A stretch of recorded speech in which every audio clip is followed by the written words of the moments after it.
All right. Hello, everybody, and welcome to the stream. I hope everybody is doing well tonight. I myself am doing much better tonight than I was last night. That's for dang sure. So that's good. Left Foley, good to see you. Hello. Spiro, good to see you as well. Welcome. Hope you guys are doing well. Thankfully, I can actually breathe tonight, so that's, a plus. That tends to help when coding. All right, so tonight we're actually going to pick up where we left off last time. I did make a little bit of progress off camera, and I got things pushed a little bit forward. So at least we have some visual updates. Textures are still pretty foobar at the moment, but at least we're headed in the right direction. So we'll go over that in just a second, but before we do, I want to take just a quick second to thank the supporters of the channel, beginning with the partners, who are the highest tier of subscription over on Patreon and YouTube memberships. They are Furkan Token, Anger Bullies Inc. I'd also like to thank all the other supporters listed here on the screen. They are a combination of the other tiers of support over on Patreon, YouTube memberships, as well as Twitch subscriptions. So thank you all very much for your support. It is greatly appreciated and helps me cover costs, expenses, running the channel, things like hosting, equipment costs, stuff like that. So thank you very much for that. And of course, whether you're joining us live or in the VODs later on, this project would not exist without you guys. So thank you, the viewers, for being here. If you're here live or even if you're here afterwards, I greatly appreciate it. We do simulcast to YouTube and Twitch. I have both chats open. I keep an eye on them to the best of my ability. This is an interactive stream, so if you want to ask a question or just to say hi, feel free to jump into the chat and we'll talk. All right. So, Apotham, thank you so much for the tier 1 resub. 6 months. That's awesome. Thank you so much for the support. Greatly appreciate that. Yes, I am much better this evening, for sure. Thank you so much. Appreciate that. Yeah, I don't have... my allergy attack was gone. Actually, it was so bad that when I woke up this morning, my eyes were still all, inflamed and stuff. It was really bad even this morning. But thankfully, it's gone and it's much better. So, working on your GB jam entry. Nice. Awesome. Good stuff. Black Crest 11, first time chatter, welcome. Learning OpenGL right now to start making my own engine. Honestly, watching other people developing motivates me to continue where I left off. That's awesome. Yeah, and that's what we're here for, right? It's motivation. OpenGL is a great place to start for graphics programming, so good stuff there. Yeah, Apotham, it has been a minute since I've seen you on the stream, unless you've been lurking, which I totally get. Either way, but I hope everything is okay. And yeah, I'd like to see you around more for sure, of course, but real life gets in the way. I get that. Trust me, I get that. Okay, so what I'm going to do is I'm going to very quickly just run this to show you guys where we're at. Obviously, you can see there's a dump here of all kinds of validation errors, and that's more or less what we're going to look into tonight. But when we run this, we are at least in somewhat better shape, right? So I did manage to figure out what the issue is with this not showing, and then we can actually load the scene, and it renders kind of foobar, right? But we can see that our assets are being pulled in, albeit wrong, but we can see that there's stuff being pulled in, right? I'm guessing this is probably just either memory alignment issues or maybe something with our texture import process going wrong, something along those lines. So we've got some work to do, and also it looks like some of our samplers are just flat out wrong. So this is the nature of the beast when it comes to refactoring. One thing that is interesting to me, though, is the water actually looks perfect. It's like one of the only things that actually kind of looks correct still. Even the skybox is kind of foobar right now. So, we've got a lot of little things to figure out. I think meshes actually look the worst, so I think I'm probably going to tackle those first. And we'll see where we get from there. These materials look pretty bad, too. But they all are kind of doing they're kind of exhibiting somewhat similar behavior. So I'm thinking once I fix it in one spot, there's a lot of this stuff is probably just going to be fixed. All right, and there's a high possibility that there's been so much debug written that it's just crashed the debugger at this point. Let's see. Real life happened, got burnt out on the coding. I think I've done about 2 hours of programming since March or April. Yeah, I've been there. That happens. I know my YouTube channel went largely unupdated from about 2019 to around 2020 or so for the same reason. Do you ever feel like you lost the vision for your project since the last time you sat down? Yes, that does happen, for sure. Oh, I hit a breakpoint here. That's what happened. That's one of the things I have to troubleshoot. So yes, I definitely have had that issue where I've lost the vision for the project since the last time I've sat down, for sure, especially if it's been a bit. And sometimes what I'll do is just look at, kind of try to figure out where I was in the project and try to pick it back up that way. Sometimes what I'll do is, if I've completely lost the vision of it and I don't really know what I want to do next, I'll kind of take a step back from the code overall and start thinking at a high level and start sort of doing a little bit of daydreaming, if you will, figuring out what things I want to support. Or I'll step to something completely different and do something like game design. We did that here, what was it, 3 or 4 streams ago, maybe. We did a little bit of game design just to kind of change things up a little bit because I was having some issues, IRL, right? So sometimes it helps to just switch gears and do something different. Let's see. I have a terrible habit of working on a project for about 10 hours, then forgetting about them for about 10 months. I used to do that. Then starting from scratch again when I remember about it. Yeah, that's fair enough. I used to do that too. RCW, good to see you again. You are definitely not the only one. Haven't touched your engine in a few months. Yeah, it happens. It's definitely relatable. We've all been there, for sure.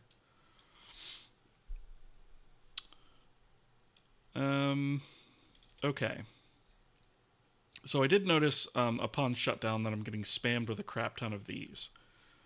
Which may or may not be related to the issue. So it's basically saying we attempted to release a resource with the given name, which does not exist or is not already loaded. Now, the problem with this is the resource that we're getting doesn't have a name, right? It's 0.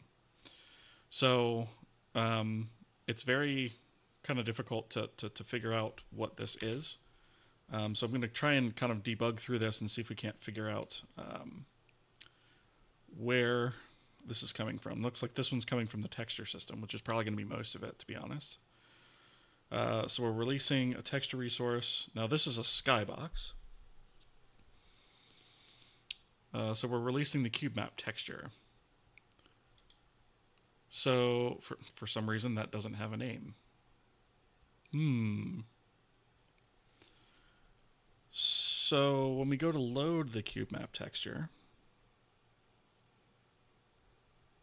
we do actually provide a cube map name, which is here.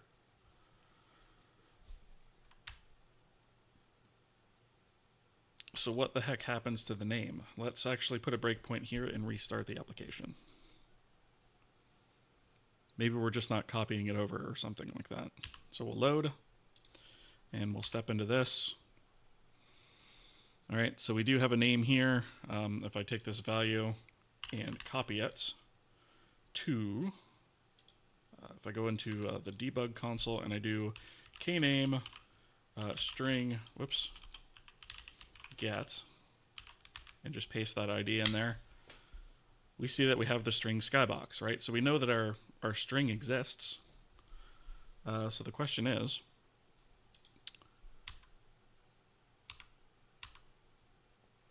the name is not invalid, okay. But we are not actually setting the name here.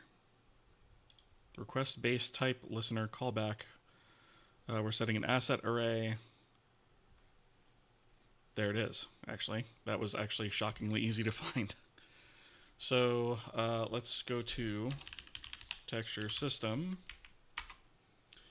And we'll go to, I think that was like around 170, I want to say. Yeah. So what we'll do is request base. Oh, wait a minute. That's the request object. That's not what I want to. That's not what I want to modify. K-resource texture. I suppose I could do it here. We are passing the name through here when we request the resource. So technically that means the resource system should be doing it. K-resource system.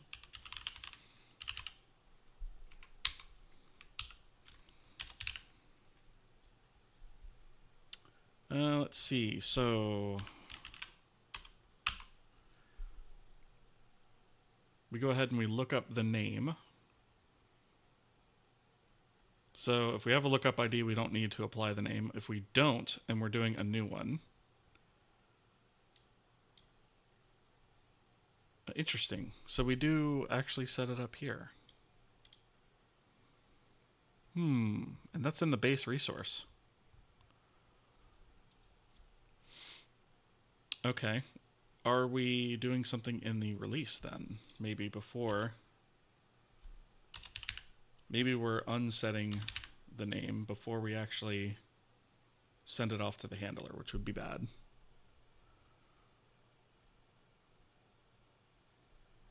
So this right here is where it's bleating about that, right? Where it doesn't have a name. And I think actually by the time it comes in here,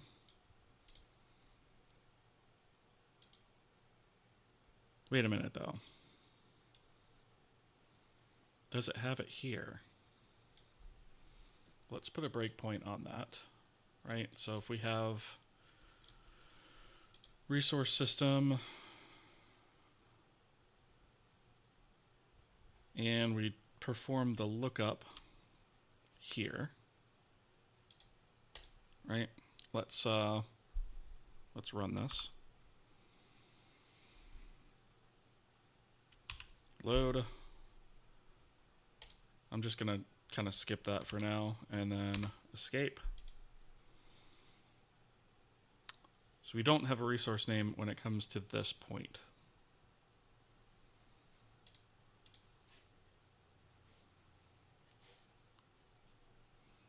So texture base name is in fact 0. And it's also weird that the resource type is unknown. Like the actual texture data looks to be correct, but, well, and the generation looks to be correct. Tags aren't really used, and the state is correct, but the name and the type seem to have been like wiped. Interesting indeed. Common Dev, how's it going? First time chatter, welcome. It's been so long since I've looked at the Kohi base, might as well be Mandarin to me right now. That's fair. Yeah, and we've, so to put it into perspective, Apotham, what we've been working on for the last several groups of streams is a complete refactor of the way that resources are handled. So before what we had was we had a resource, let's use textures for example, because that's what I'm working with right now, where the texture system was sort of responsible for maintaining the ownership of that texture, maintaining lookups for that texture. It would also be responsible for loading the image file off of disk, setting up multi-threading to actually jobify that load, and then also uploading it to the GPU. And it would be, basically responsible for the entire set of those things, right? Which didn't really make a whole lot of sense to me. It fit kind of the early tutorial thing that we kind of put together when we were first building all this stuff. It fit real nicely for that, but like for something that's extensible and not repeating code all over the place and stuff, it really wasn't that great. So what we did is we separated assets from resources. So we have resources now, which is, we're calling it a K resource in this case, just to differentiate it from the old style resources. And we have a K resource texture. And that mostly works the same as far as the GPU is concerned, but the texture itself is basically the data that gets uploaded to the GPU, things like, you know, the actual dimensions of it, the format, that kind of stuff. And that's what actually gets used to actually draw, versus the asset, which is actually an image, right? So a texture comes from an image, which might be a JPEG or a PNG, something like that. And so the loading and handling of those assets has actually been completely shifted off to a different system. And the reason for that is because images can be, for example, used for more than one thing. So you might use an image for texture, but you might also use it as a height map, which we do in this engine. And there will be plenty of other things we use images for. So we can tie all the different resources that use that thing to an image asset, and those concerns are completely separated. And then in addition to that, the asset system sits on top of a virtual file system that we built, and then that virtual file system sits on top of a packaging system that we built, half built. And so that allows us to create like what's called an asset manifest that details all of the assets for us, and allows us to specify a source and a binary asset. So for example, our testbed assets here, we have, not that one. We have this asset manifest, right? Which is a JSON file. So we've hooked all this stuff up and use our custom storage format for, for this data. But assets, have a name and a path, but they can also have, I had some down here. They can also have what's called a source path, right? So let's take, for example, this bark asset here, right? This is an image asset. It's just called bark0021, right? So we refer to it only by name in the system. Its path is to a path on disk right now that is here. So it's in .assets images bark0021.kbi. KBI is a Kohi binary image format that we made also within all of this refactor. And then we have a source path, which points to a JPEG, which is in the image's source bark0021 JPEG, right? So the way that the asset system works is it says, okay, well, when I go to request this asset with this name, try to load the binary version of it first, or the primary asset first. If that doesn't work, and there's a source path provided, see if we actually have an importer hooked up for this particular file type. If we do, import this asset, write this asset to disk, and then use that data to actually load here. And so that happens automatically in debug builds. And the idea is in release builds, instead of pointing to files on disk like this, the actual raw binary data will all be sort of put together in a huge binary blob of, so to speak, that will be referenced, probably memory mapped from disk. And so that's more or less what we're working on now. So we have all those systems written. Now we're tying all that back into the engine, which is why our textures look like that at the moment. So I hope that makes sense. Let's see. Enigma Dev. Do I stream every day? I do not, unfortunately. I'm only able to stream 2 days a week, just because I have a full-time job, and that's not this, right? And, other IRL responsibilities. Gaming development is your profession. It was. I did it for about 5 years. And long story short there, I got tired of working 70+ hours a week. And so I do it as a hobby now. Thank you for the follow. It was a good explanation. Cool. Awesome. I appreciate that. I know it was a lot, and I did like gloss over some stuff, but that's like the high level version of what we're doing. Okay. So, where were we? I think we were trying to figure out why the name wasn't actually being stored once we get to this point, right? And we did step through. I think we're still running, I believe. So this did come from a release in the texture system. The texture system that we have is kind of foobar, right? I mean, like the texture data is fine, but like the base type and name are nothing.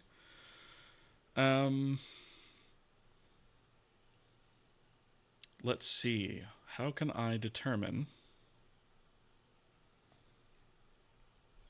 Let me see if there's... So this is Skybox.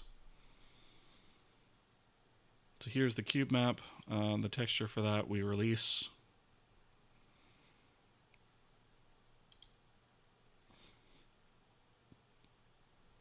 So it must be when we request the cube map, I guess.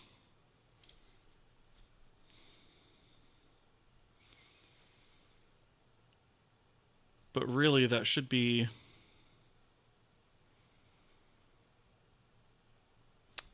Yeah, the resource handler should be doing this. So when we do a request... Oh yeah, that's right. We determined it is doing that. Okay, so let me break here. Let me restart this again.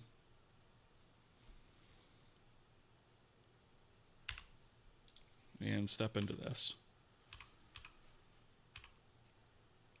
Okay, so we can skip over all of that. Here's where we build out the cube map asset names. I'm going to skip over that. I have a feeling there might be an issue in there too, but I'm going to skip that for now. So the request, base type is texture, okay.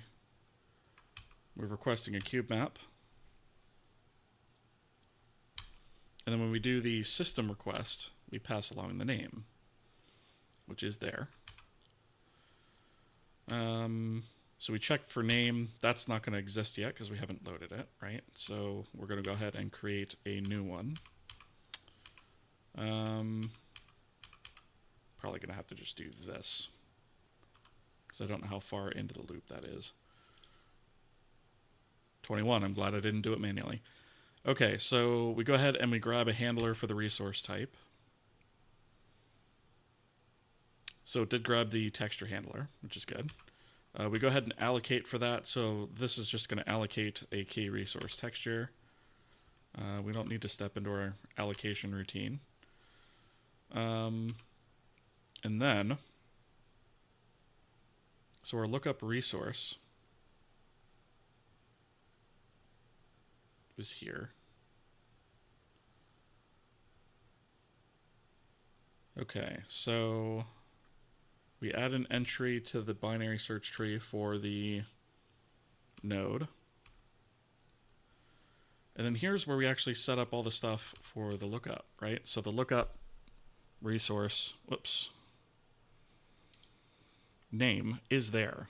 The texture type is there.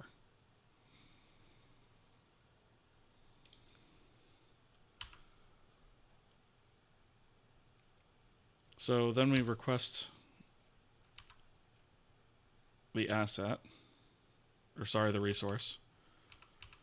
Let me just make sure we're not nuking it anywhere in here.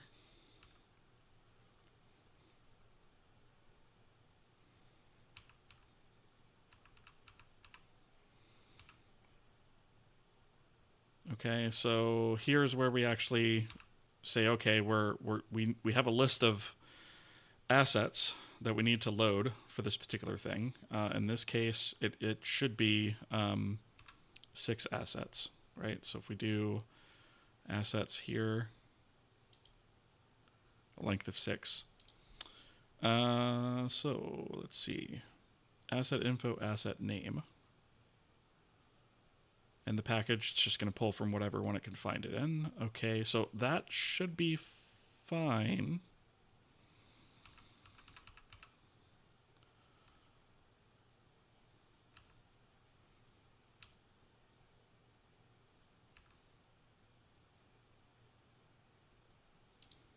Let's go to this callback here, and we're going to put a breakpoint here as well. Okay, so let's actually do there. Right, so we're going to check the loaded count, which in this case is 2. So we have to load a total of 6 here, so we're not going to do anything there. We're just going to skip this. Loaded count 3, 4, 5, and 6. Right, so that should be the same as the length now. We should step into this. All right, so typed resource at this point still has the correct asset type. Whoops, dang it.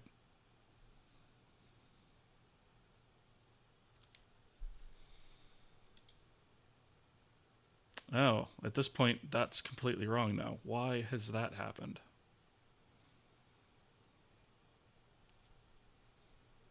So typed resource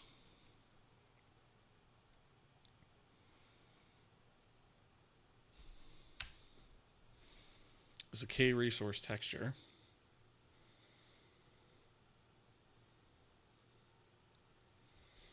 So maybe when we create the listener,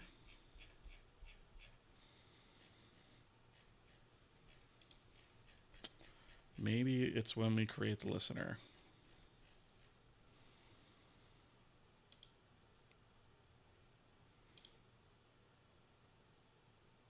Typed resource equals the typed resource on the way in. So let me, I guess, we set that. Let's restart. I'm going to skip that a few times until we actually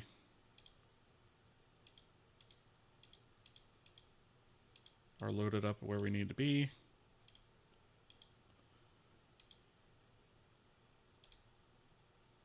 Okay. So let's load. All right, this is going to request the cube map. So the request info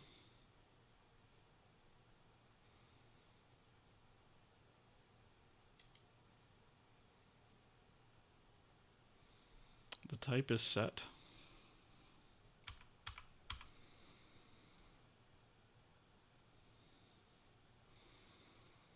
Listener instance typed resource. Should be the typed resource that comes in, right? So at this point, that typed resource has a name, has the proper type. I'm wondering if this is getting clipped somewhere else. So the typed resource here, the base, has the name, has the type. Okay. Widgeler, how's it going? Good to see you. Welcome. Xerox, you're also making a game engine? That's awesome. Glad to hear it. We need more. We definitely need competition. Oh, what a dingus. Look what I'm doing right there. Womp womp. Zeroing out the memory. That would be why it's disappearing. Okay, so in the texture handler, handler texture rather,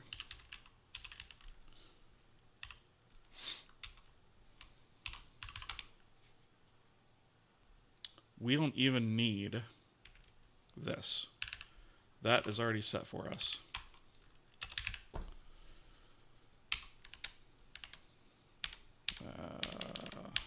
Where is my, there it is. Okay, so let's try this again. And load. And I'm just going to skip past this. Oh, interesting. Look what else that fixed. We're not getting, unless I'm missing something, we're not getting all those validation errors anymore. Okay, so our textures are still very much boned, but that's a step in the right direction. Okay, so when I quit this now, let me get rid of these breakpoints. Okay, so we have some validation errors. That's probably because we're not destroying the textures. But I think this is considerably further along than we were just a minute ago.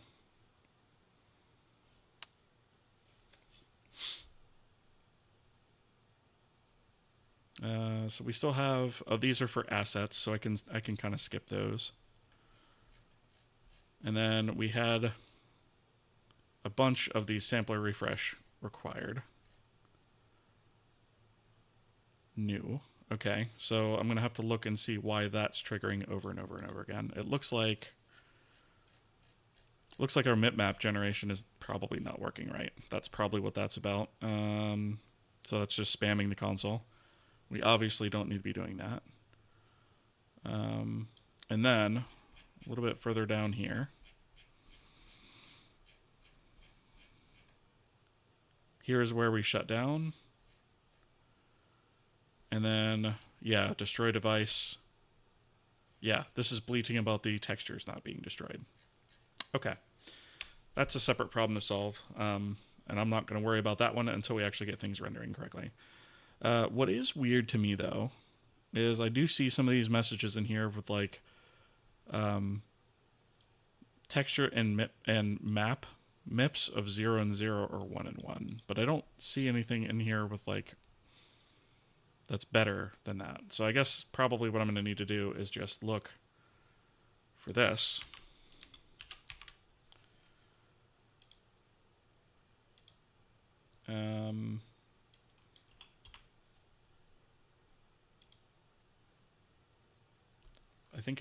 I think we construct that on the fly. So let's do is required new, old. Okay. It's the new ones specifically that are kicking off. So we'll have a look at that. In fact, I have a feeling that this particular function is, or section of the function is actually useless now. So let's go to Vulkan backend, line 2600. Oops.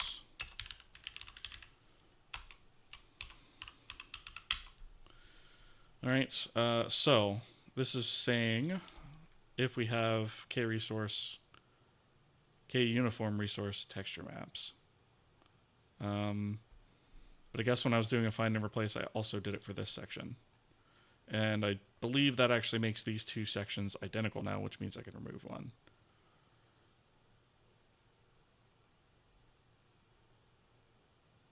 Let's see.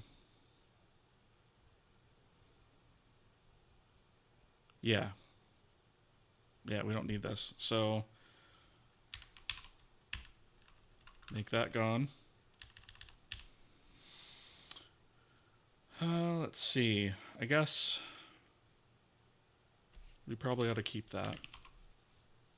But this is going to be the section where this is what's bleating about sampler refresh. Oh, ads. I missed it. Missed the ad screen. Sorry about that.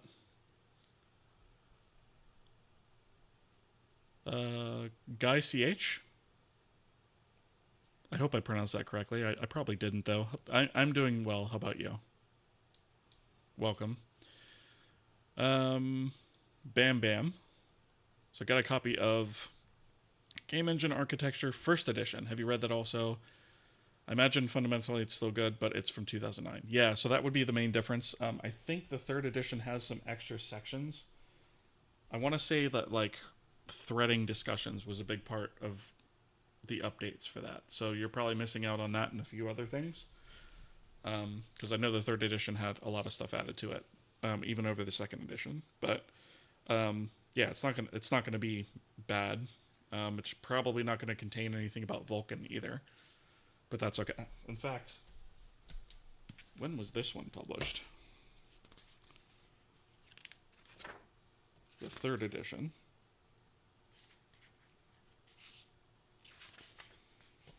Let's see. 2019. So, you know, only 10 years off.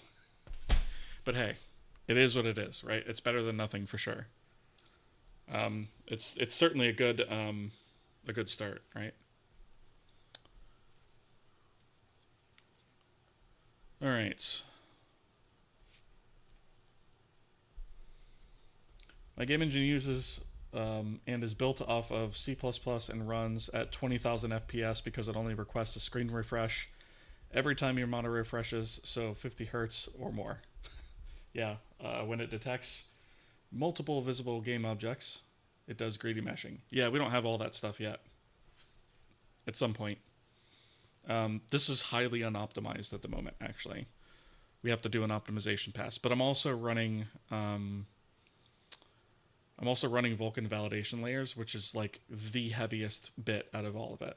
So when I go to turn on or start doing optimizations, that's going to be the first one, is just simply shutting that off.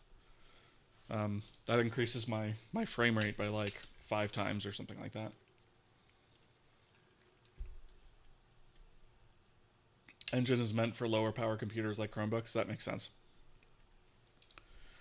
So definitely not ray tracing, that is what you're saying. Which is fine. I'm not doing it either, but I do intend to add it at some point. Okay, so if the generation is not synchronized, so the texture generation is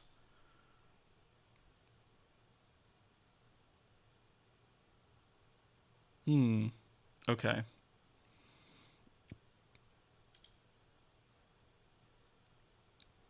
So get internal or defaults. Right. So this is going to have to be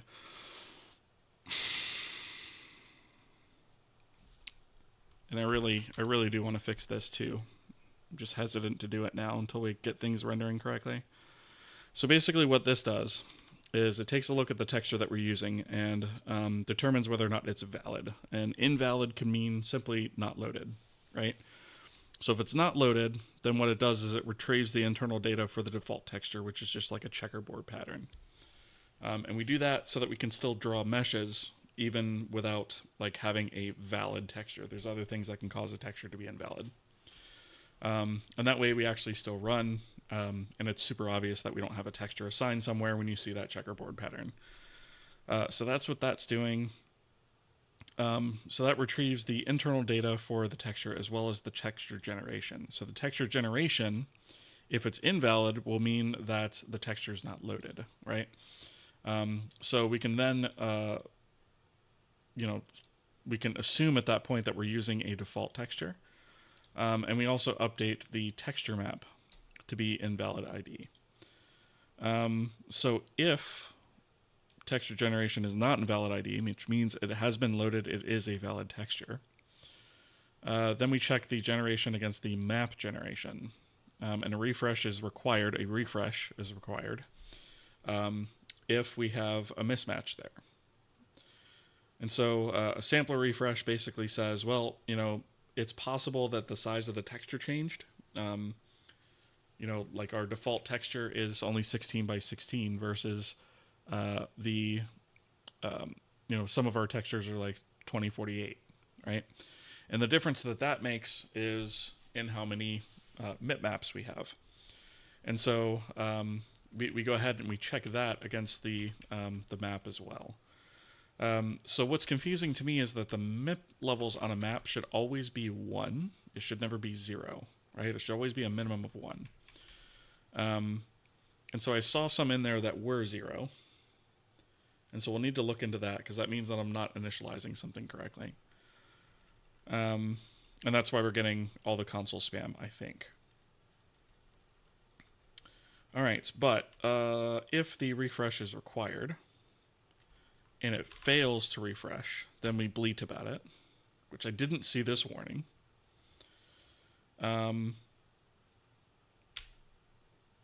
If a refresh is not required, or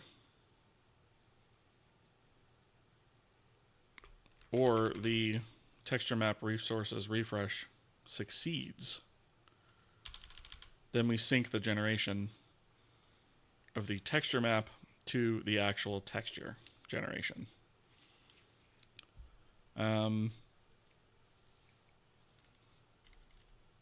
Okay.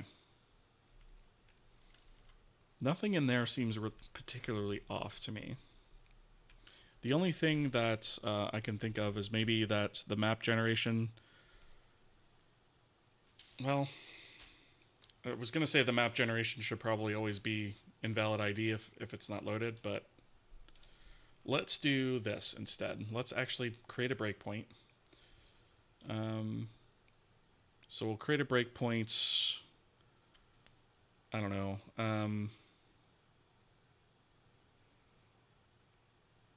Let's create a breakpoint here. I want a conditional breakpoint, actually. And we're going to say if t mip levels equals 0, or map mip levels equals 0.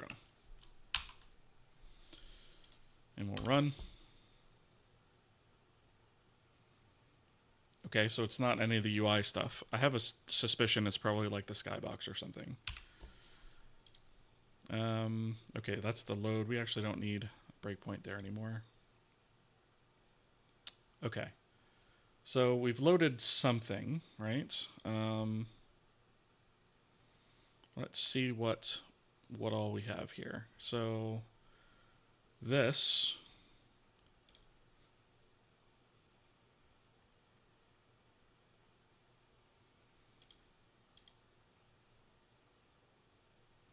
descriptor set update and bind. Wait, what?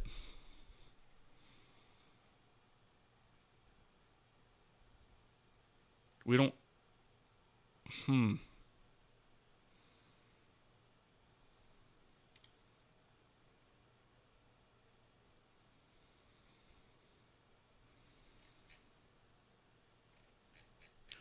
So this is not even like...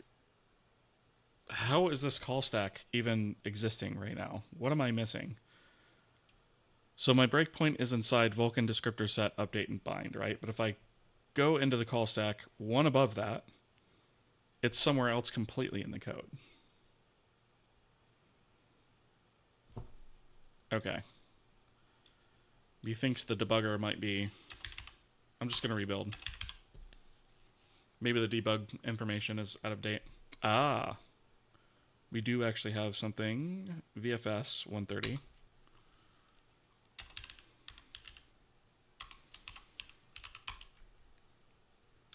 Package name string is unused. What?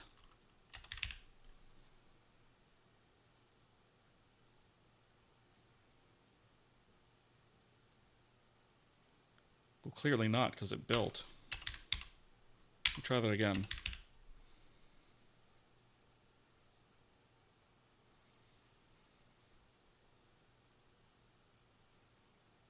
Okay, you guys saw that error, right? I'm not going crazy. It was throwing an error about this not being used. Yeah, if push constant starts to send you to a descriptor set update, then it's bad news bears. Yeah, exactly. I was like, what is going on here? You know what? I'm just going to reopen it. Something is obviously wrong with that. So let's just try that again, shall we?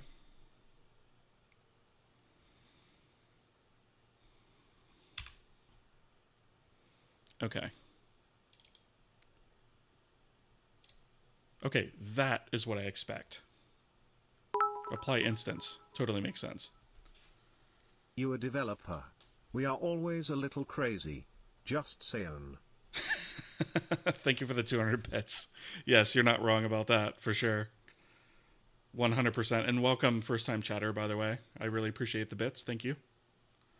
Yeah, I feel like we're always going crazy. Like, I know there was the compiler tripped over something, and then this tripped over something. Makes no sense. It's probably the debugger being silly. Yeah, I think so. Something just got effed somewhere. All right. Okay, so I was trying to figure out where that was coming from.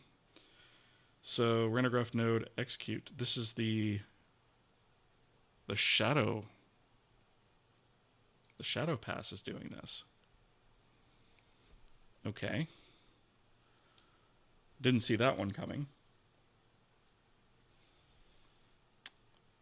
Okay, so we are...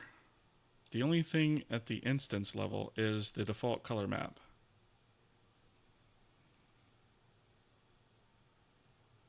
Which is defaulted to generation 0 in MIP levels of 0. So I'm thinking...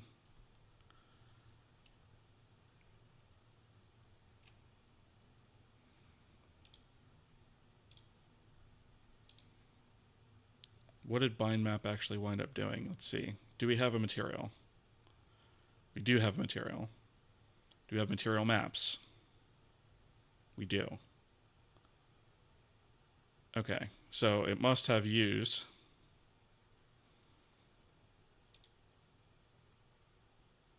bind ID. Yep, okay. Internal ID is probably going to be 6. Yep. Okay, so it used this one. Material map 0, which is going to be the albedo, which is also what's going to give us that transparency that we need for the shadow pass. Pharmacy Brain, thank you so much for the Prime subscription. Thank you. I really appreciate the support. Thank you very much. And you guys managed to kick off a hype train, so that's pretty cool. Hype trains are always neat. Like those. Don't see them very often. Yeah, I appreciate that. And first-time chatter as well. Thank you very much for the support. Appreciate it. Okay. So we know we're using this material map. So that means that our material is not doing the thing correctly. Okay. So this is... Oh, wait a minute. Might as well join in. Thank you, Psycode. I really appreciate that. And Binary Block, thank you as well for the sub. I really appreciate that, guys. Thank you.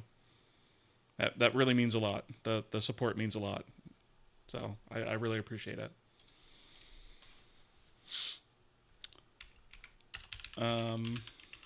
Material.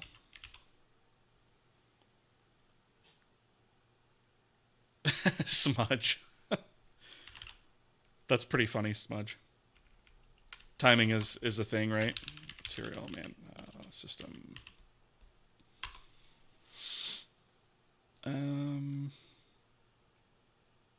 Okay, so I guess when we do...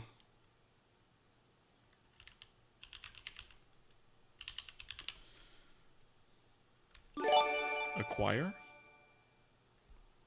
Pharmacy Brain, thank you for the community sub gift. Thank you very much. Much appreciated.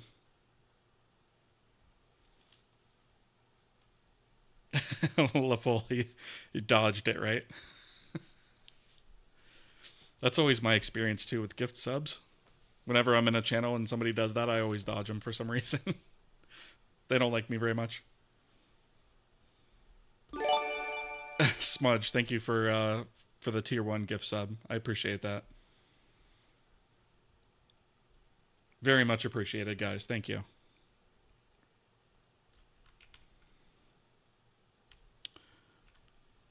Okay, so it's probably in here. I can get rid of that. That's old. So when we do the map stuff,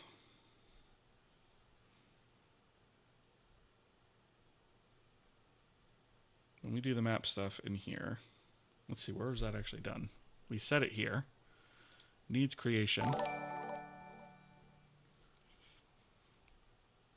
Thank you for the follow. Appreciate that. Welcome.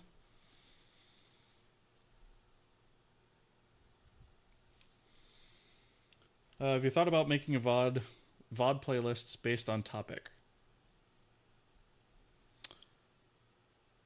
Not particularly, only because some of our streams tend to cover like a lot of different topics in one stream. So I don't know that that would always work. One thing that I do want to do is I want to get back to doing the sort of devlogs that we had, where I kind of summarize a group of streams. It's just very time consuming to edit those, unfortunately. But that is one thing I'm kind of hoping to get back to sometime soon. I know we did a few devlogs just to cover like the first, I want to say, 20 or so episodes, I think it was. So, you know, maybe per topic might be a little bit difficult. I know the early on in the series, a lot of the videos were actually separated up by topic, but it's kind of impossible to do that now because we're working on things that touch so many different systems that it's kind of like it's difficult to do that. Let's see.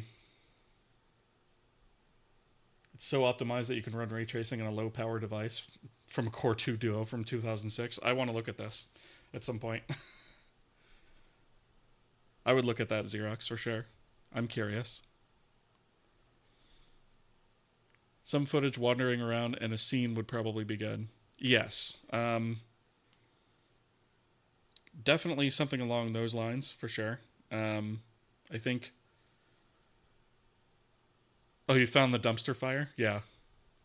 That's an underused emote, I think, actually. But yeah, the dumpster fire, that's one of my favorite emotes, actually, in there.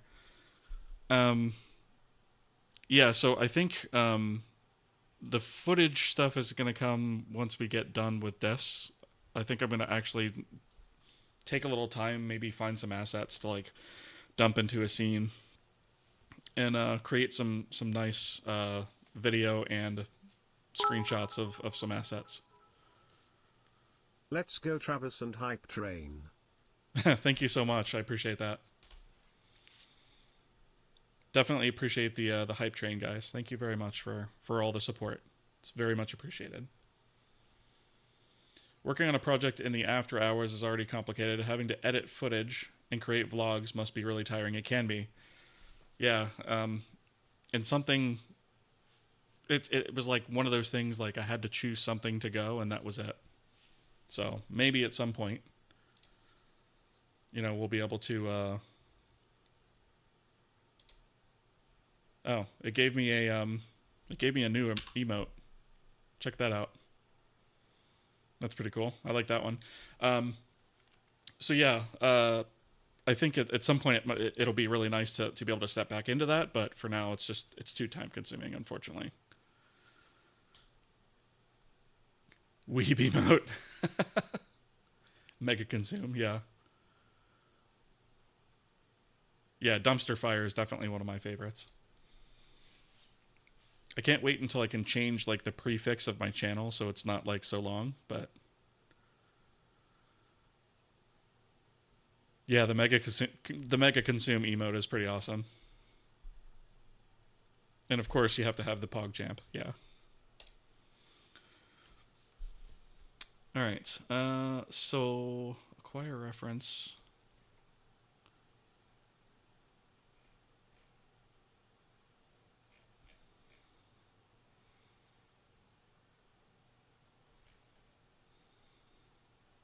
Acquire terrain material. Acquire from config.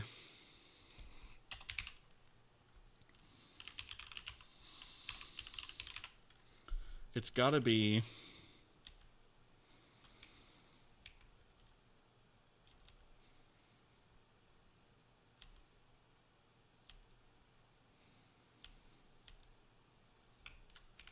let's look at the acquire from config one. This is all going to be changing shortly too. Like we're going to be nuking a bunch of code out of here as well. Load material, I think, is what I want.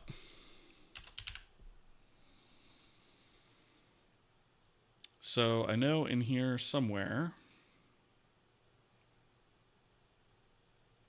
properties, where do we set the maps? I can't remember. This is code that I have not looked at in a little bit. Maybe it was a sign map.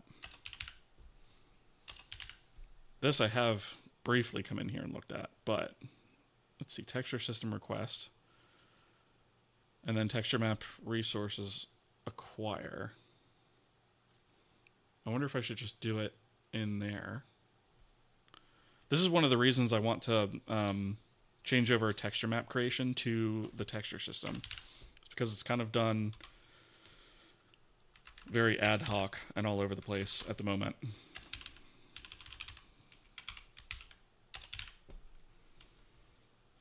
So I wonder if I should just do... that feels like the wrong place to do it, though.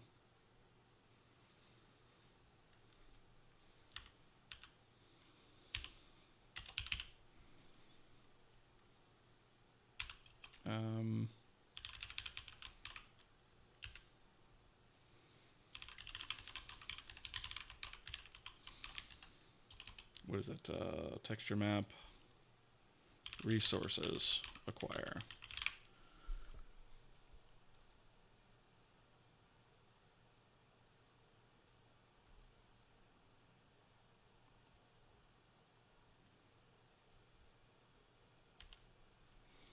So I feel like in here, where we're setting up all these different texture maps, is probably going to be the place to do it.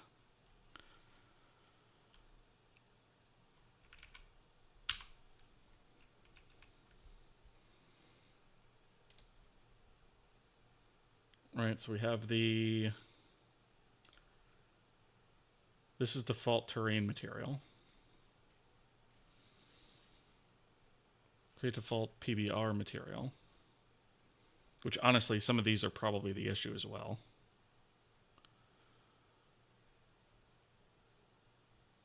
Yeah, we're not actually setting this up in here. This should be generation equals invalid ID.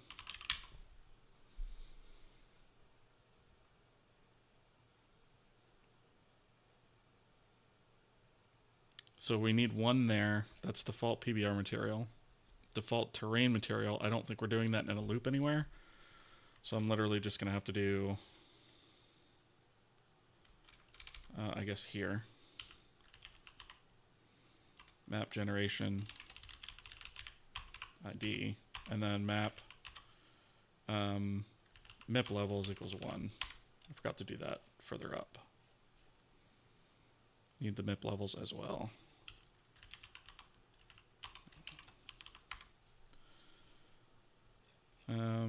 So we do that there, and then we do this one, which is actually just the same as these guys.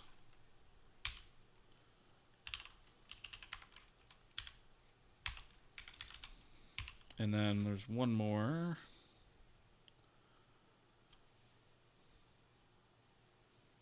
Where was it? Down here, I think.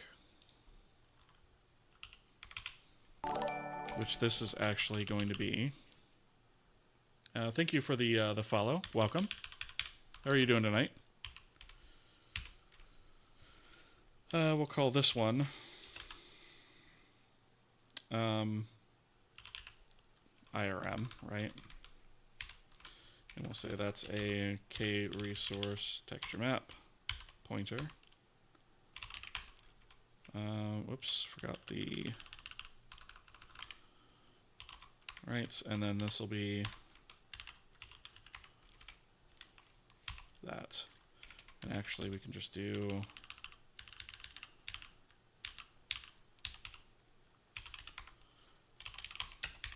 that. Okay. Let's try this again and see if we get rid of any of those. I don't think it's going to get rid of all of them, but it should have gotten rid of at least a few.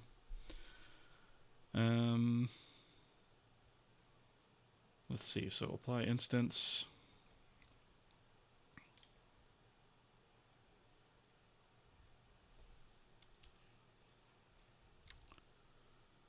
So the bind map here, and I'll bet this is also, again, for a loaded material. So on loaded materials, we're going to have to handle that differently as well. Let's do, load material.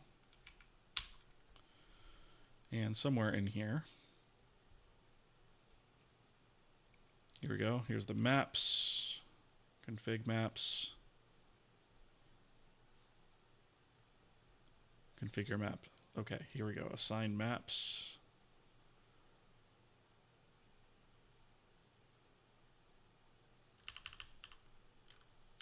Config maps.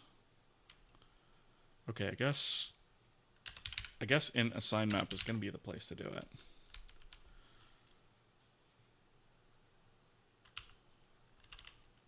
Do we have... We don't have defaults there, so we're going to have to do map levels equals 1, and then map generation equals... Well, actually, do we want to set... Because technically we could assign this map more than once, I think.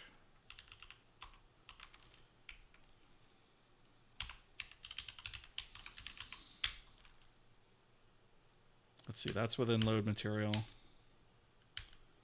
Actually, we might be all right. Acquire terrain material. That should be fine. Yeah, we should be fine to do this. Okay.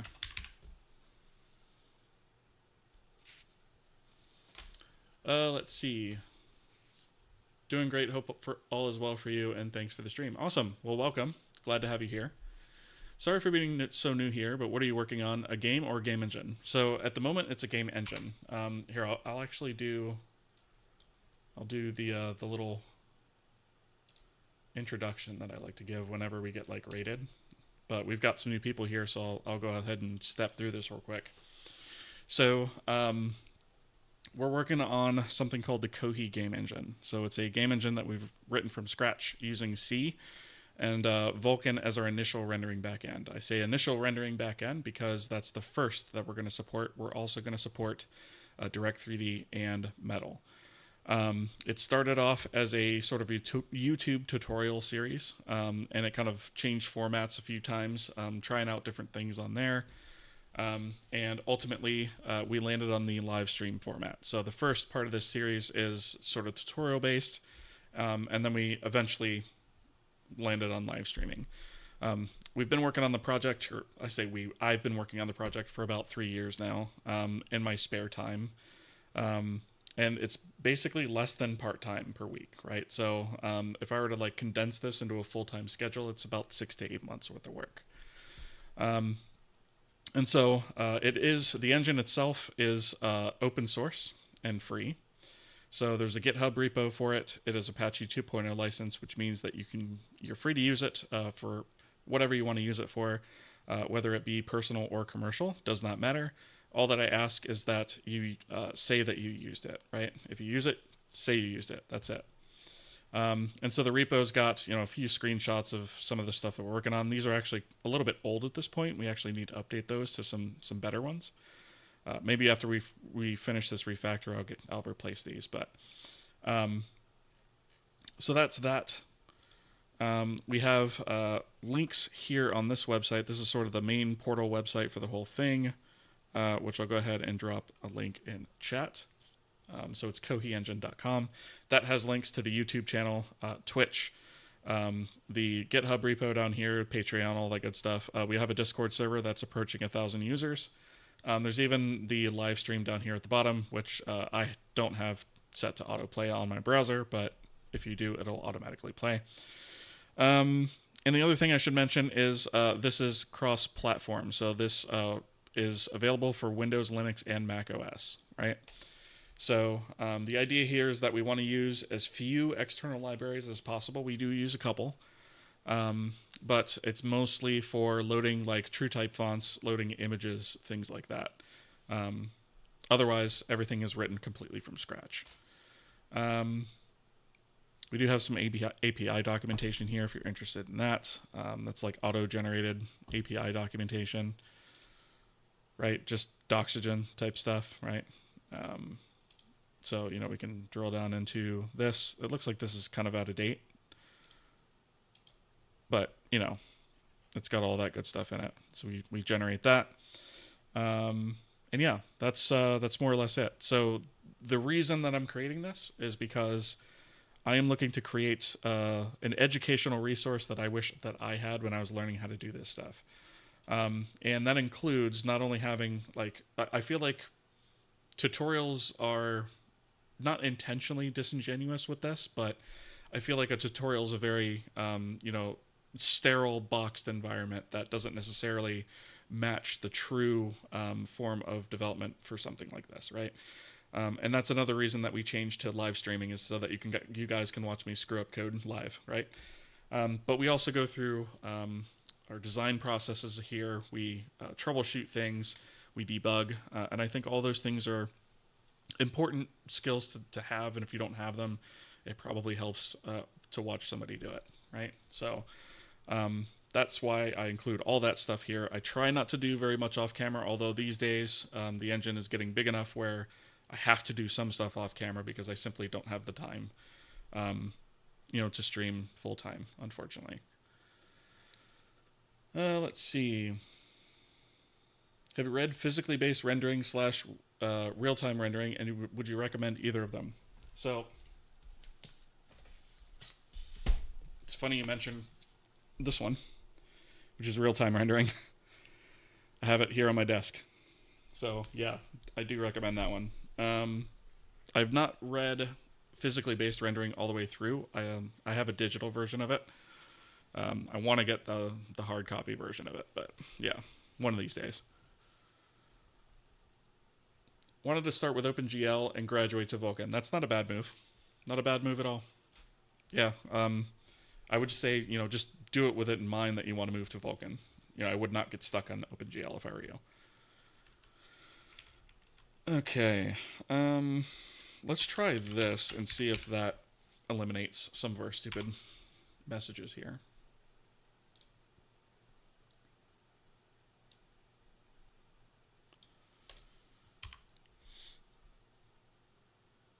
It's a huge book, yeah. Yeah, both of these are.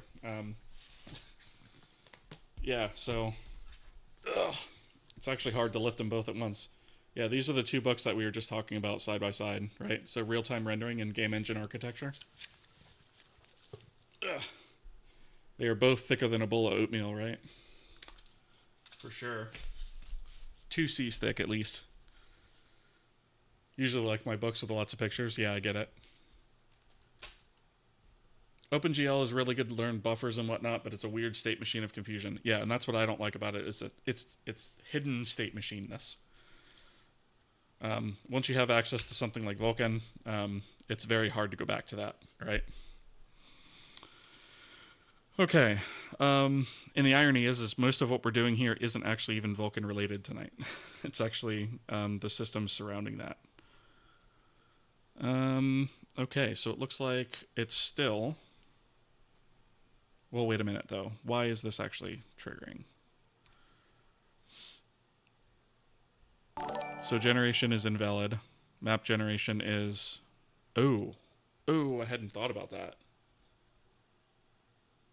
Problem.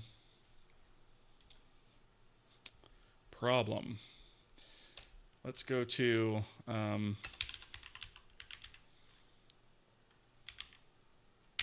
let's go to the Vulkan backend. This is not a Vulkan specific problem. This is actually still like a generation issue. 2579. Yeah, so that's going to be here. U32. These are U32s.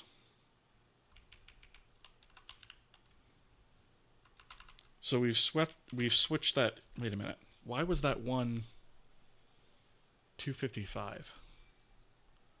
Because 255 is an invalid ID for a U8.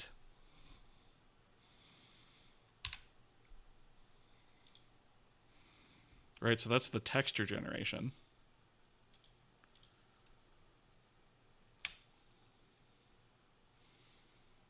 What is the texture itself?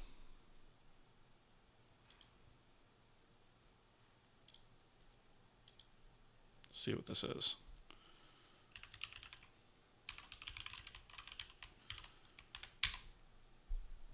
Spawns a curtain. Okay, so this is a custom material. All right, so why would that then be?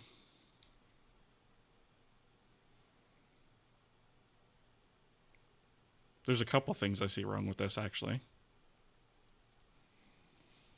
So we have no texture dimensions. Our generation. Oh, wait a minute. I thought that was 255 a second ago. Wasn't it? Was it not?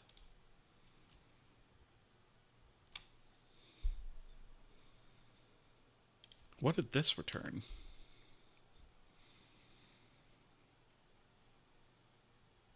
What a dingus. What a dingus. I'm surprised that didn't actually, like, bleat at me. Alright, so that's 429. This is returning invalid ID U8 when we're using a default texture, when it should be just invalid ID. Right, because invalid, or out generation was changed to a U32. It used to be a U8, now it's a U32. I don't think, well, actually, yeah, that could solve some problems, potentially.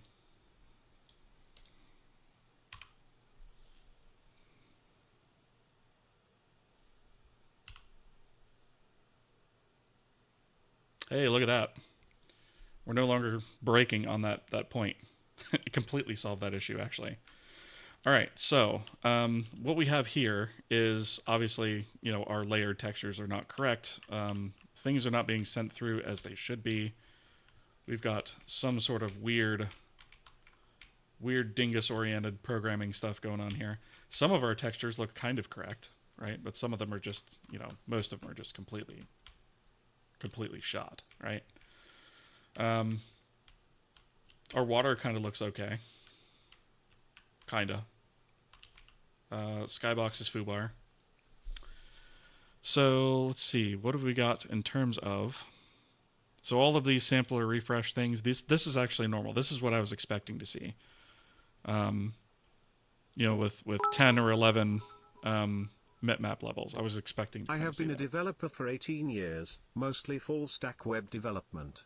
I always wanted to get into game development, but even though it is still coding, it is wildly different.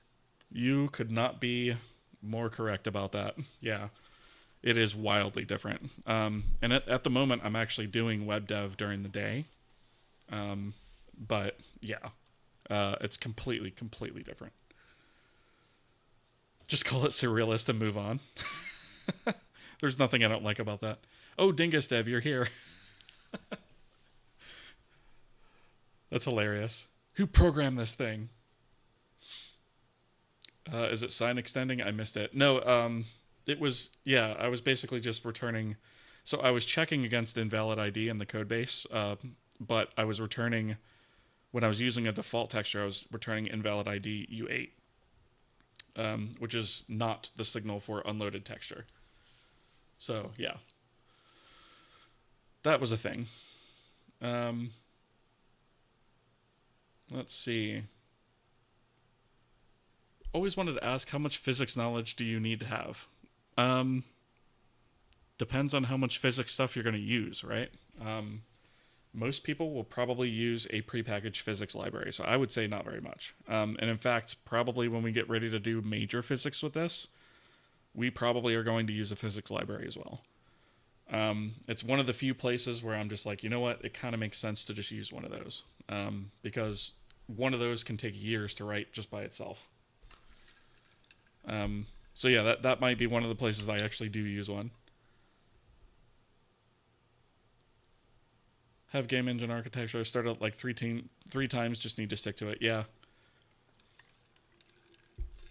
I carry it to like different places. What if I have to go somewhere and I'm going to be in a waiting room or something like that? I'll take it with me. Or sometimes I'll read it before bed. Helps the stuff stick. Pretty much do mostly SQL with a little C# and Python during the day. At night it's C# and C++ for game programming. Yeah, that's fair. Yeah, for me it's a combination of TypeScript slash JS because you have to debug in JS, and then C# and SQL during the day.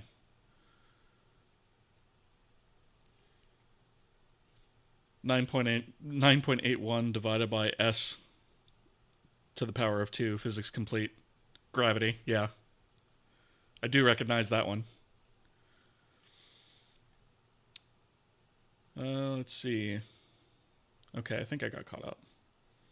Yeah, TypeScript, I know, I hate it. I used to like TypeScript. In fact, I wrote a TypeScript engine, a small one, on my channel. Like, that was the first project that I did on my channel. When TypeScript was new, it was actually kind of awesome because JavaScript didn't support like a lot of the stuff that TypeScript brought to the table, right? And now it's just, now that it does, it's like TypeScript's kind of pointless. Some areas are just hard to battle harden. Using a tried and true library is better. Sometimes, yeah. I mean, we're probably going to write like a basic one just for like educational reasons. But I'll probably do that as a plugin, like I've done a lot of other stuff on here, right? So we can swap what physics plugin we use, just like we swap what renderer plugin we use, for example. The Gloom game engine feels so long ago. Yeah. And even that one was, that was actually, I was using libraries for that project. That's not even the game engine project, which is actually older than that. The writing your own game engine video, YouTube video is good. I appreciate that. Okay. Let's see if we can't figure out some of these texture issues, because this is horrid. Let's see, where do I start? So it looks like, okay, so I can tell you right away, this red checkerboard pattern is the default texture for the irradiance map. And that should be using the skybox for that. And the skybox is also hosed.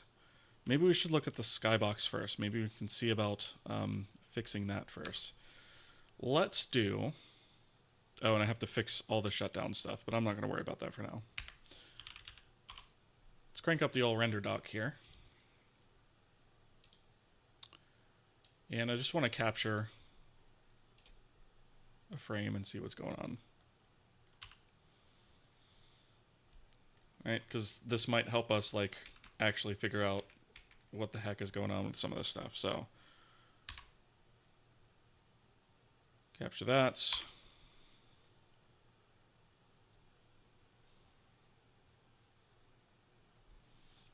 All right, and let's just blow this up here. Let's go to,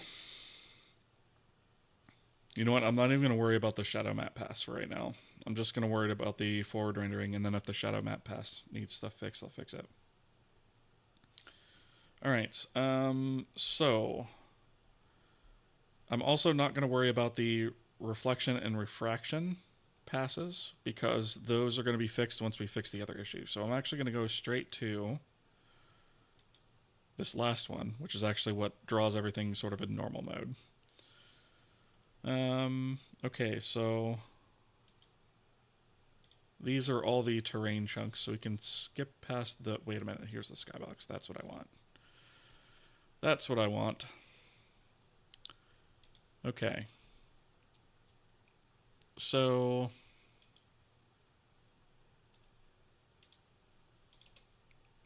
let's have a look at this image. And we'll do...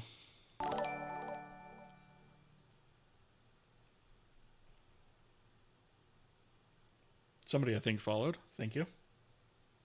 Thank you for the subscribe over on YouTube. Appreciate that.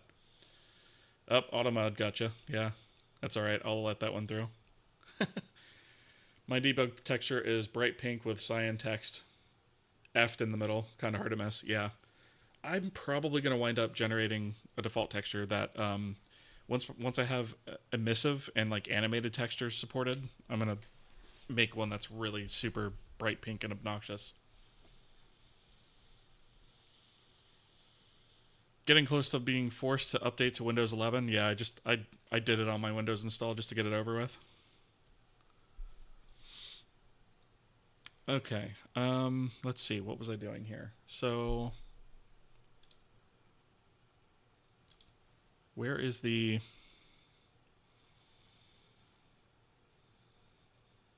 Am I missing something here? This should show me like all the different layers. Where are the layers? Oh, I guess it's that. So it looks like they are...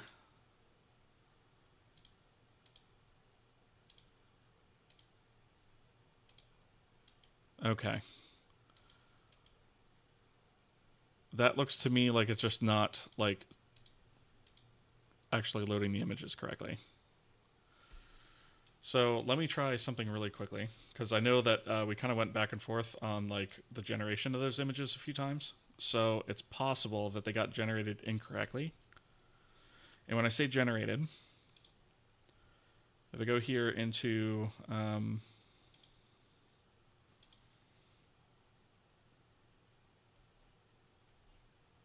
wait a minute, where was the... I don't think the skybox was in runtime, was it? Or was it? No, just the water. It probably should be in runtime.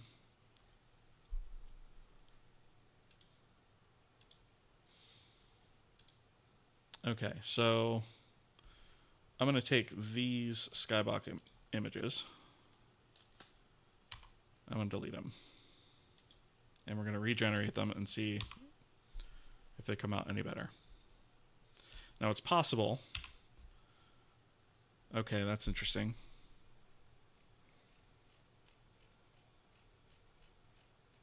So what is actually... It did not like that for some reason. Okay, so here's where we try to load those up, right? So it tried to load the primary. It failed, obviously, because it couldn't find it. So it failed to load that one. It tried the testbed package, then it tries runtime, then it tries plugin UI standard. Then it goes back to testbed and says, okay, do we have a source asset? Yes, we do. Load it. No parameters defined using defaults. That is still something we have to address. And then using binary serialization to write primary asset. So did it write? Did it actually write that?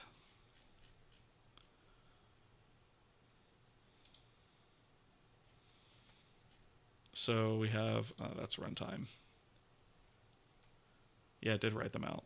Okay. But I have a feeling they're wrong. Okay, so it wrote all those out. But then what did it do?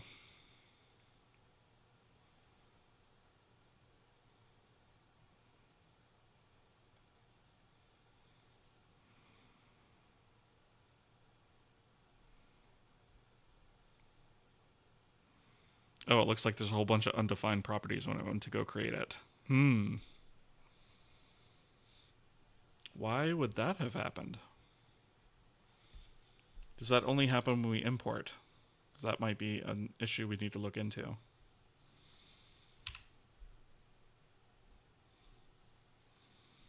No. It's happening every time now. Well, that's neat.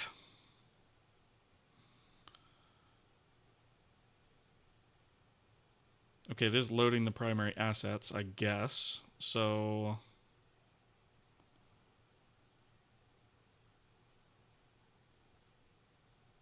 Oh. That right there. That's probably why everything else is falling out. Okay. Fail to allocate memory with image for image with the following error. I wonder if this is another issue of like, oh, you know what? I forgot. I ran into this once on stream before and I actually figured out what the problem is. RenderDoc holds on to all that GPU memory even after I've closed this out. So when I go to run afterwards, if I don't close RenderDoc, it does this on Linux. It does not happen on Windows, happens on Linux. So I'll bet it'll work now. Yeah. All right, so, but our cube maps are still effed. So, and it looks like it's,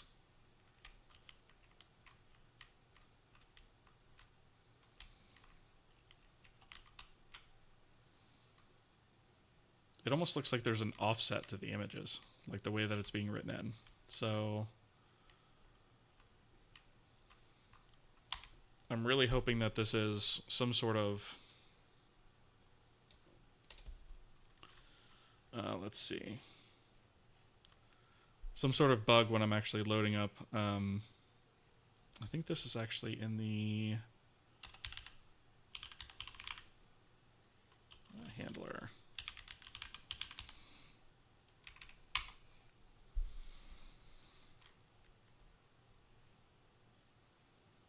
No, it's not going to be in the... Wait, is it going to be in handler? I don't think so.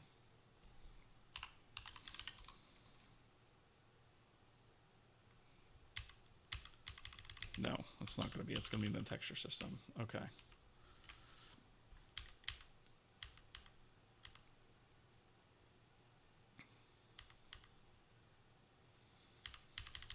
We got a lot of deleted code here. Here we go. Default cube texture. That's not the one I want, though.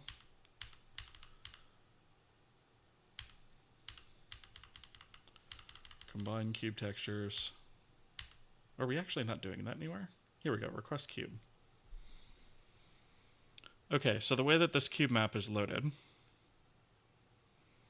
we get one sort of base asset name, and then we construct these other face names out of that, right?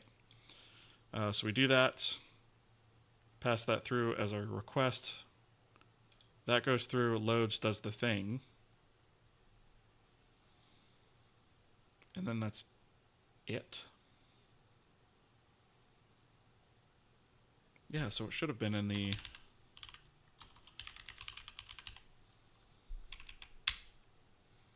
Should have been done in here.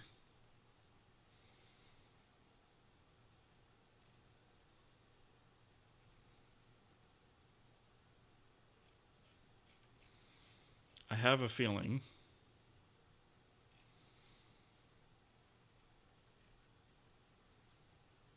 Oh, I think I know what's happening. I think it's treating it as a layered texture instead of a cube map, as far as memory is concerned. Look like a wrong offset for the cube map textures. That's the impression I got. Yeah, I think so.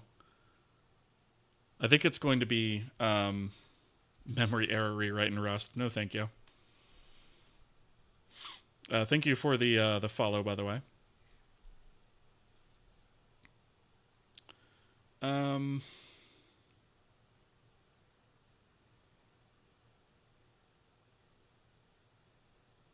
So here's all the requests for the... Here's where we loop through the... okay, this is where I did it wrong, I think.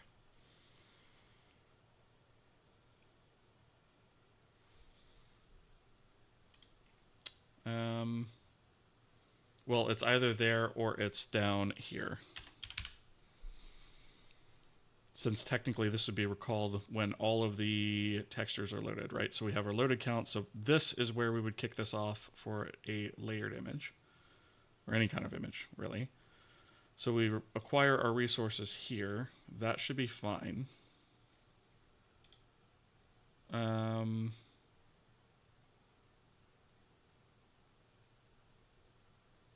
Array size.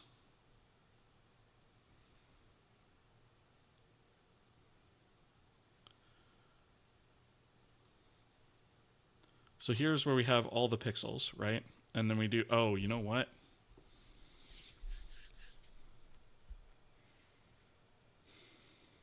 I wonder if those are being done. No, out of order doesn't make sense either, though.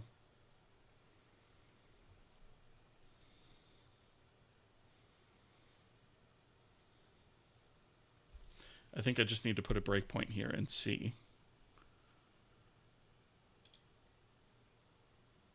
It's also possible that something like with these iterators is just foobar too.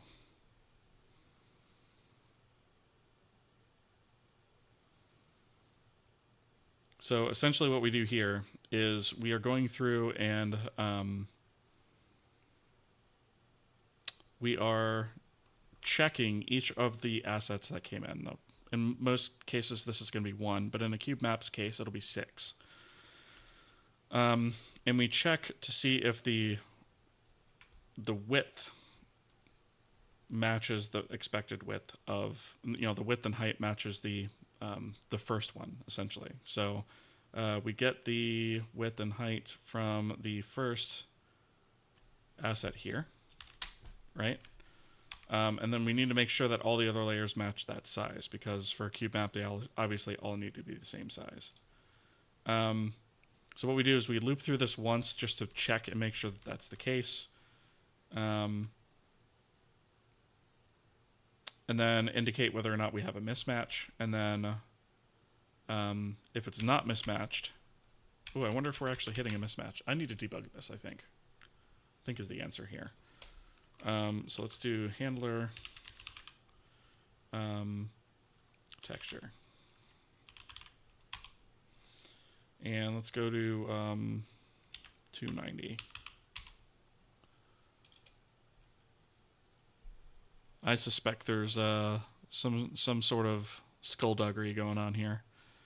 Okay, so this is all assets loaded.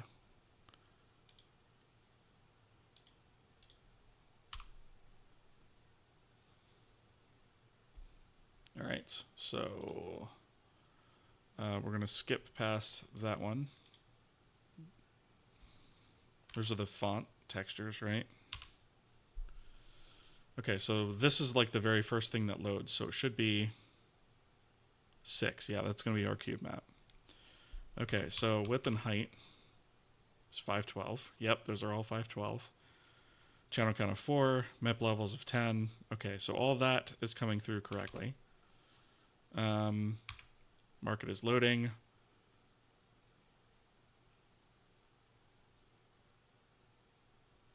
Wait.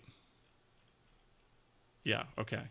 So we acquire our texture resources. So we have a array size of 6.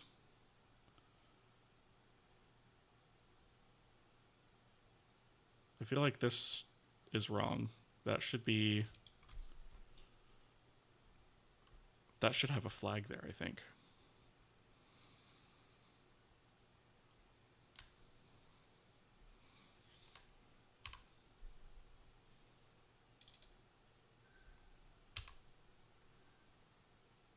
Maybe not. Okay, I thought maybe we did, but maybe not. Okay. So we have texture resources acquire. Let's see, where's the texture type? It is a cube. Okay, so the texture type's correct.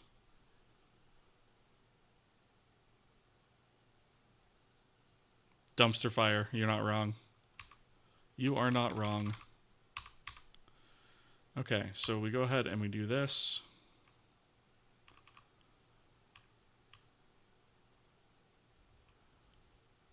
Texture resources acquire. I don't think the problem is going to be in here. I think this is a front end problem, not a back end problem.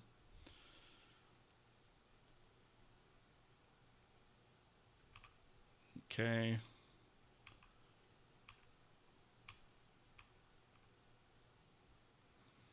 One per swap chain image, or just one image. Yeah, okay, so we're just going to create the one image.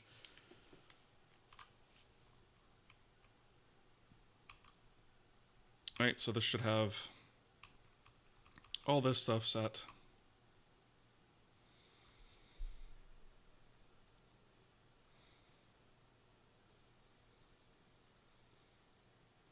Yeah, that looks good.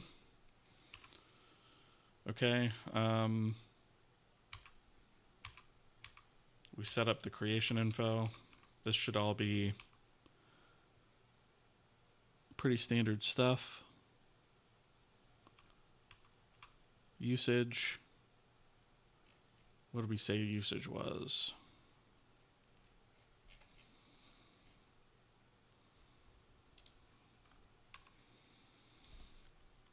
Usage flags.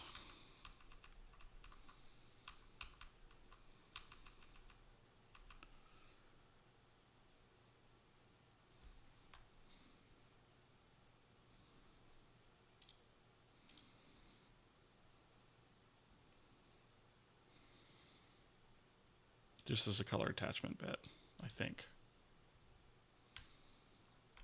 Okay.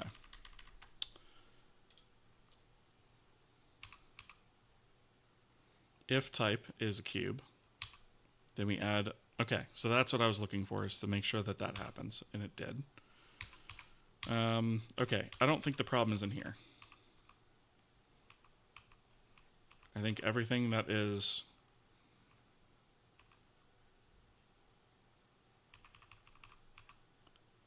layer count is 6. That makes sense. Base array layer is 0. Yeah, I don't think this is the problem. There's the view. Okay, I'm going to step out of this.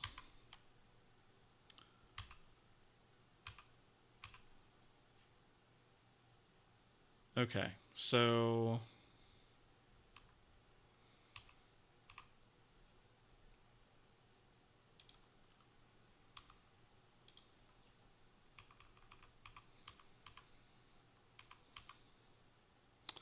okay, so we've acquired our resources from the GPU.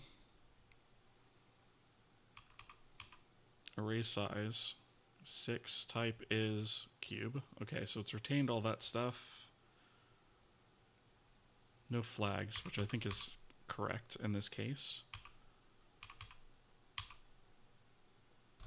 All right, so this was the next bit. I was curious to see if this was going to work. So the first image, 512 by 512. All of this looks correct. Generation 0, it's loaded, okay. Yep, that looks fine. Okay, and so width should be the same here. It is. Height should be the same. It is. All right, and then mismatch here is false. So all pixel size is the image pixel array size. So really quickly, if we take this number,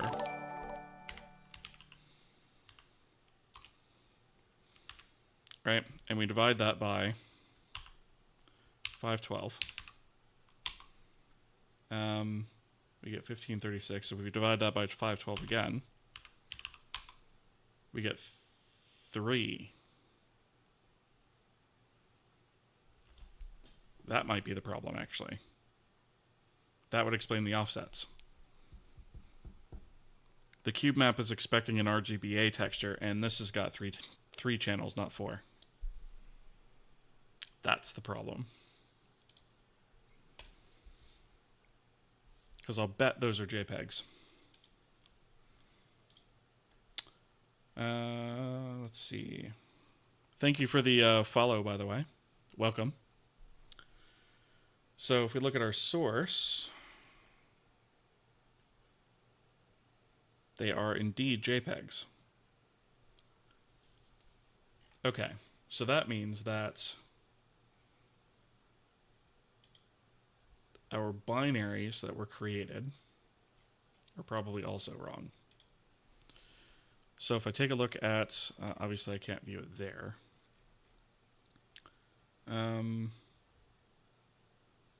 See, how do I want to do this? Okay, let's go to here, and we're going to do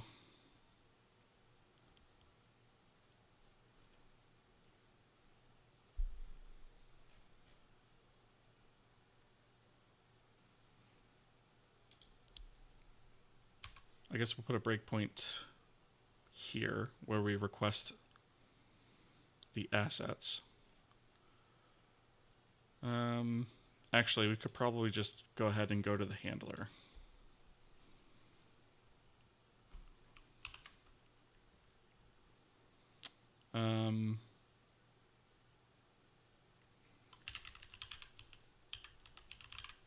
So we'll go to the texture handler. And at the point where it requests the assets, which is going to be up here. Let's see, where was that? Here. At this point,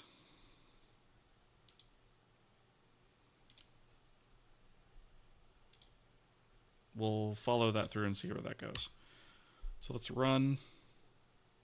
I'm going to skip over this one, basically until we're running breakpoint free. Okay.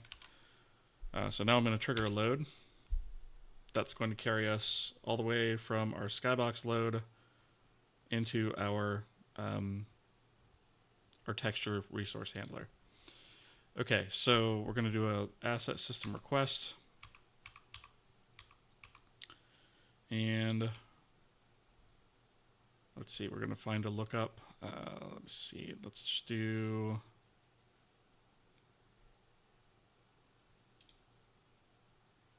Let's, I guess, skip to here. Okay, so we have the handler. And we do not have a custom request asset handler for the image asset. So we'll go to the VFS, request the asset. So the VFS will then reach down,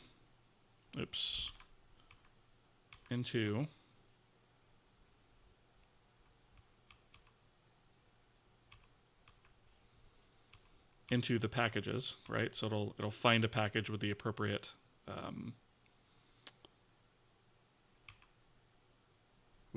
package name, right? Which in this case is, I think it's going to be the first one anyway. So we're attempting to load it out of testbed, which is true. So it should be there. Then we'll go to kpackage asset bytes get. So this will literally just do a file read, right? So we'll do asset get data, and then this just does a binary read on the file.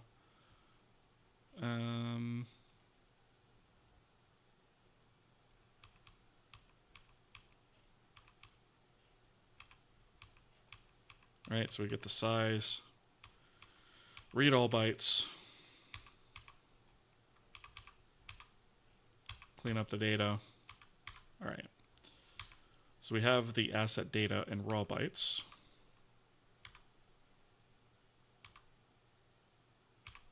Funny thing is, this is actually the first time I've debugged this code. I just wrote it and it worked the first time amazingly. Path for assets. That should be fine to keep there. Okay, so here we have a load success. Now we're going to issue the callback, which it should be there, which is base asset unloaded. This, in turn, was not loaded from source. So we're going to load that from the binary. So let's see, the handler binary deserialize, which we have. Using binary deserialize, step into here. The type is going to be asset image, expected size, blah, blah, blah. I don't care about that. What I care about is really this stuff here.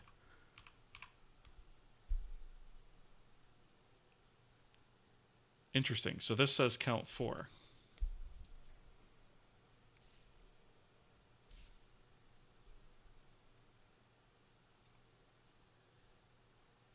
Oh, wait a minute, though. That's based on the actual header format, not the actual file's data.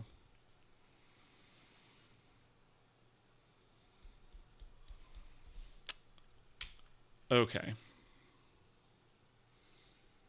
And the format that it's stored in is RGBA8 according to this, but I'm wondering if the import process was wrong.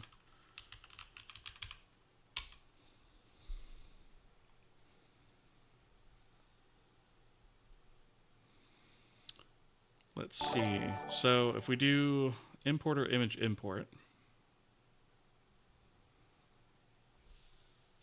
Thank you for the follow. Welcome. Apotham, good to see you. Thanks for joining. Appreciate you coming. Have a good one. MIP levels 10 is correct. Yes.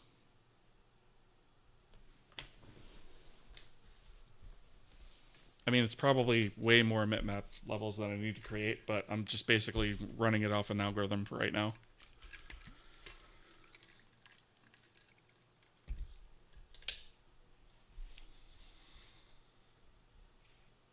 So we can't actually like specify at the moment because we don't have any sort of way to like specify metadata.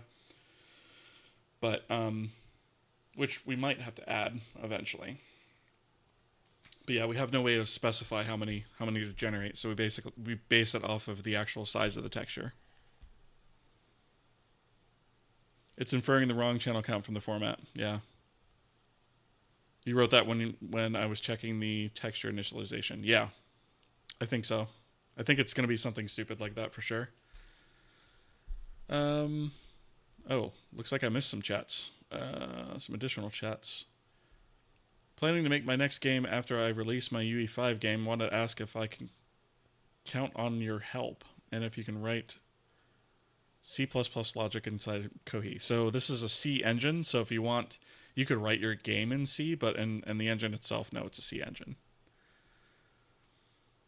Arena first-person shooter, nothing crazy. You would be surprised how much goes into actually creating the features to support an arena first-person shooter. It's a lot more intense than you might think it is.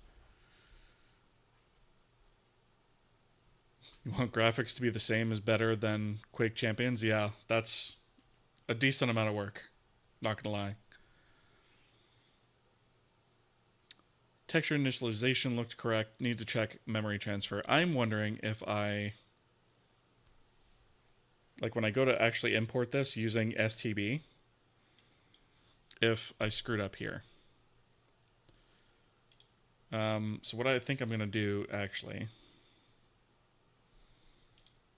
is I'm going to come in here and I'm just going to nuke one of these. Let's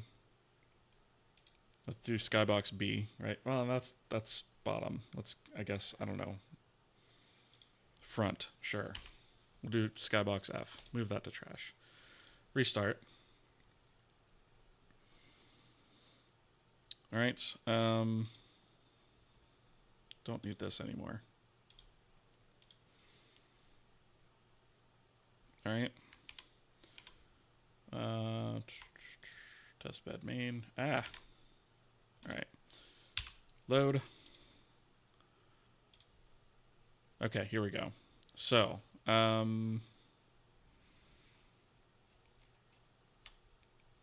typed asset channel counts, required channel count. Okay, so required channel count is 4.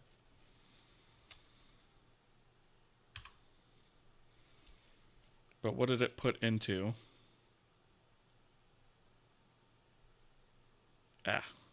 Stop it. Come on now. Channel count 3. Okay. Yeah, that was the dumbest mistake on my part. So the issue here, and I suspect this is actually probably the issue with all the textures.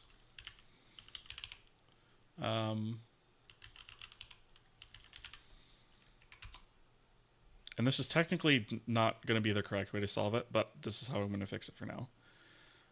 So let's look at, let's see, where was that? Right here.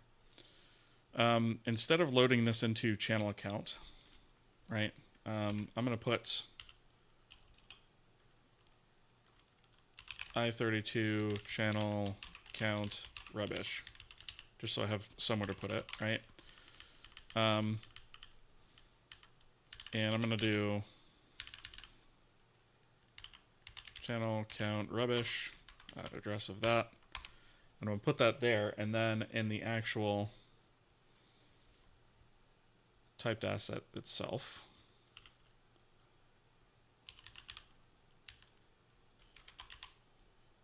we're going to do channel counts equals 4. Actually, is equal to required channel count. Right? And let's just put a note forcing 4 channels here for now. That's definitely going to bite us later, but for now I just want to see if this fixes the issue. So in order to test this, I'm actually going to have to go to drag this back down. So I'm actually going to have to go in here and delete all of the ones that were generated. So that's going to be all of these. All those binary ones. Delete them. And rerun. Let me turn this breakpoint off.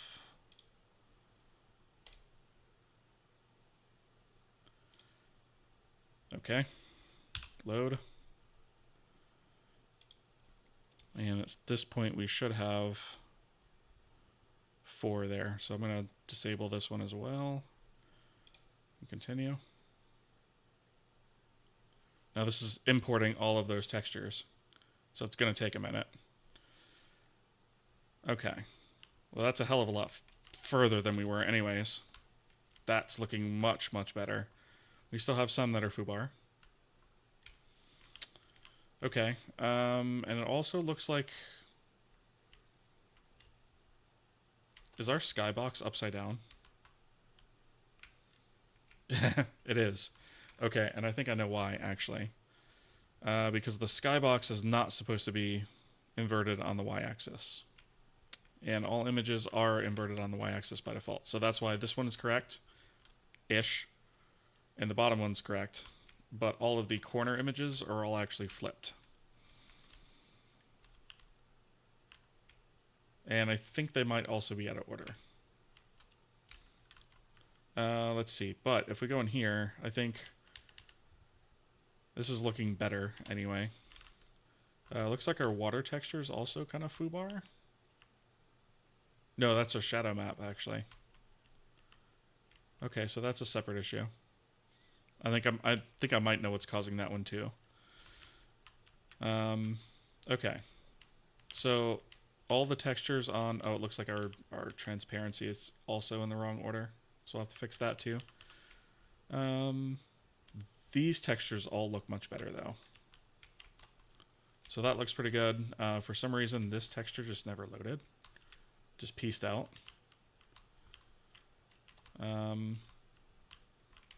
Let me just switch to lighting only mode here. Yeah, it looks like that material just kind of said, no, I'm not doing it. Not doing it, dude. It's possible that some of these are just wrong in the actual manifest too. All right.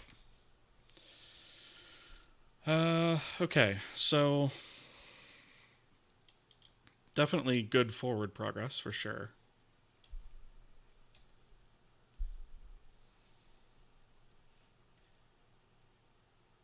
Kind of looks like Christmas wrapping paper on the Sponzo. Yep. Did you use the skybox before the rework? Yeah, for quite a while. Yeah. Either need to flip Y or the skybox handedness is different from the one you're using. Yeah, it's definitely a flip Y issue because I remember having to shut that off specifically for the skybox.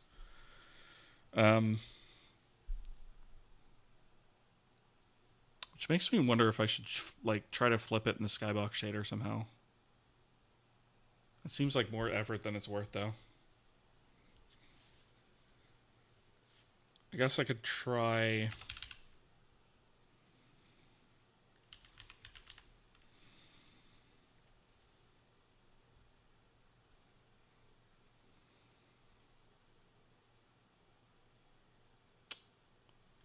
let's see. We're actually going to have a problem here with shaders because we don't have the hot reloading working. That's broken currently.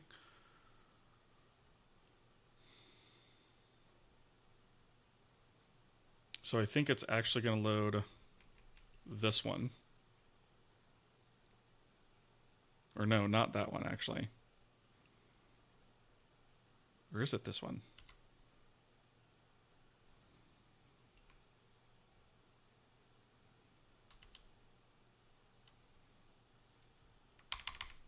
I think I need to solve the problem with like being able to specify flipping Y when we load a texture. So part of the problem with that is, if we take a look at the, I think it was handler image. If we take a look at the, I thought it was this one. Oh, it was the importer.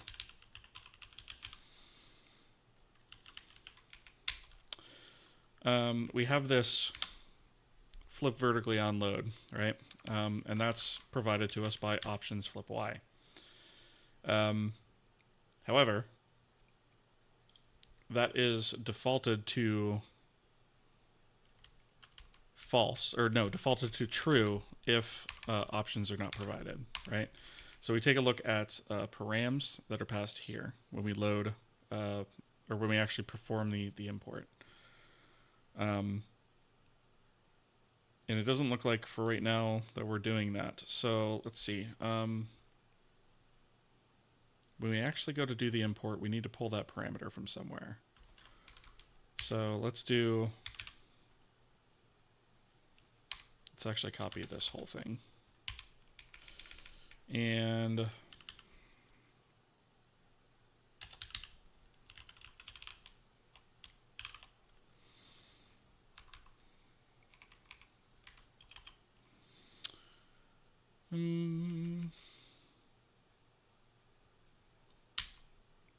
right, we are not passing through any sort of options. And the reason for that is because this is a generic handler. And I don't think we actually have a way currently to pass that through. So this is where we would pass it through, right? But we don't have a way to actually pass that through up in here. Let's see. Oh, I have some chats over here on the YouTube side that I've missed. Me and Mr. Mustard, how's it going? Bitmap fonts are working again. Yep. We actually made some pretty good progress tonight. Actually, we have the scene loading up and loading again. Some of our textures are foobar, so I'm trying to figure those out now.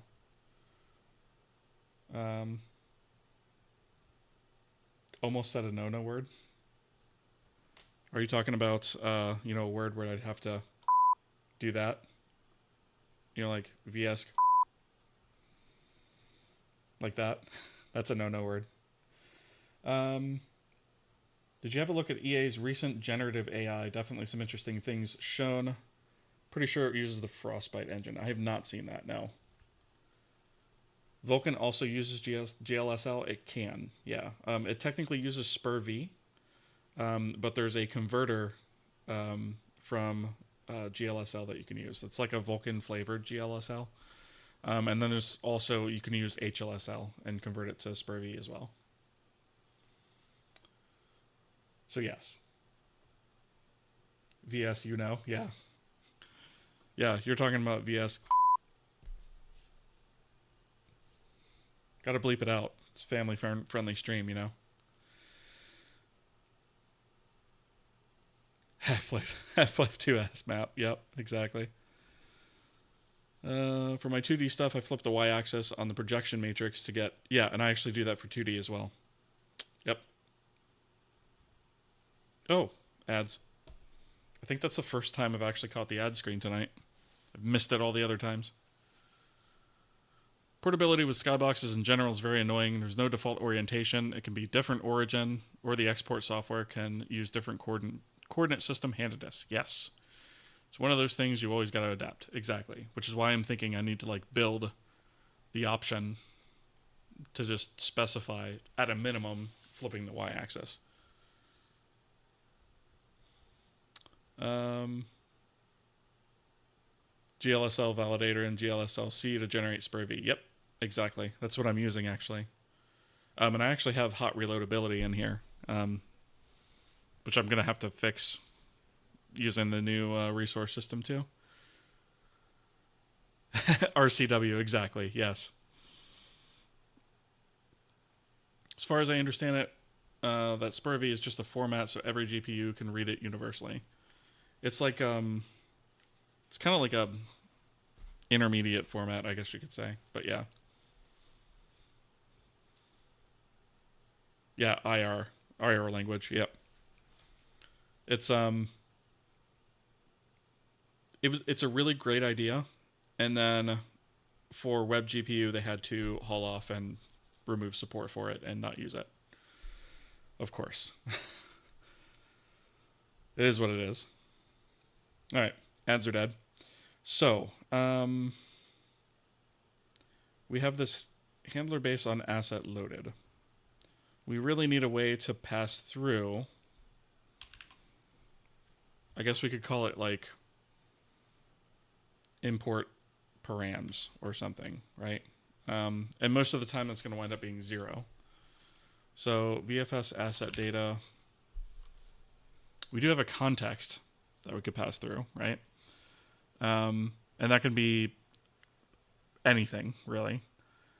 But generally speaking, we kind of use that context for the resource system. So we don't really want to use that. We should probably actually do like a separate thing for it. So we can do we'll do imports options. I don't know if I like options params. And I guess we should probably also do U32 import params size. Right. And then here we can just do asset data import params, right? And then, so that's passed through there. And then wherever we call on asset loaded, which is actually going to be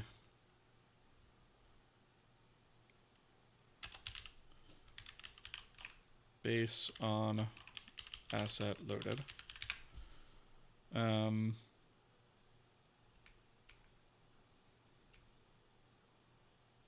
There's a couple places in the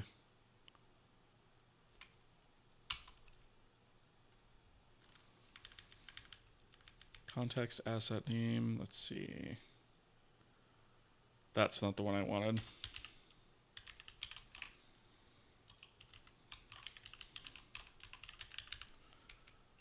I think it was going to be in this specifically, I think.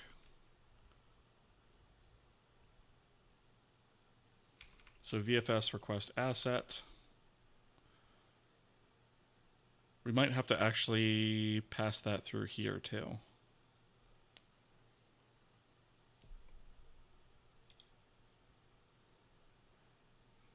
Asset handler request context. Maybe there's another parameter here. Soulfoam with a raid of 25 viewers. Thank you so much for the raid. Welcome, viewers. Sorry, I was kind of in the zone there. Thank you very much for the raid. If you guys aren't familiar with Soulfoam, definitely give him a follow. Let me just type this out here. He's another game dev here on Twitch, and he's good people. So definitely give him a follow. So welcome, Raiders. What we are in the middle of at the moment is basically a pretty extensive refactor on the way that we handle assets and resources. As part of the Kohi game engine, which is what we're writing, right? So just a quick intro to this. It's a game engine that we're writing from scratch using C and Vulkan as our primary, or as our first rendering backend. That implies that we're also going to support Direct 3D as well as Metal. This sort of started off as a tutorial series on YouTube. We changed formats a couple times, tried a whole bunch of different things.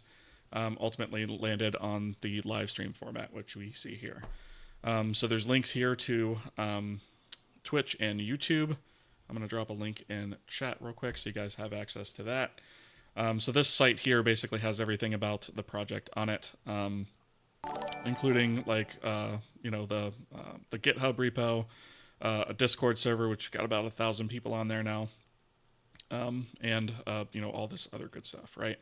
So if we check out the repo itself, this is free and open source.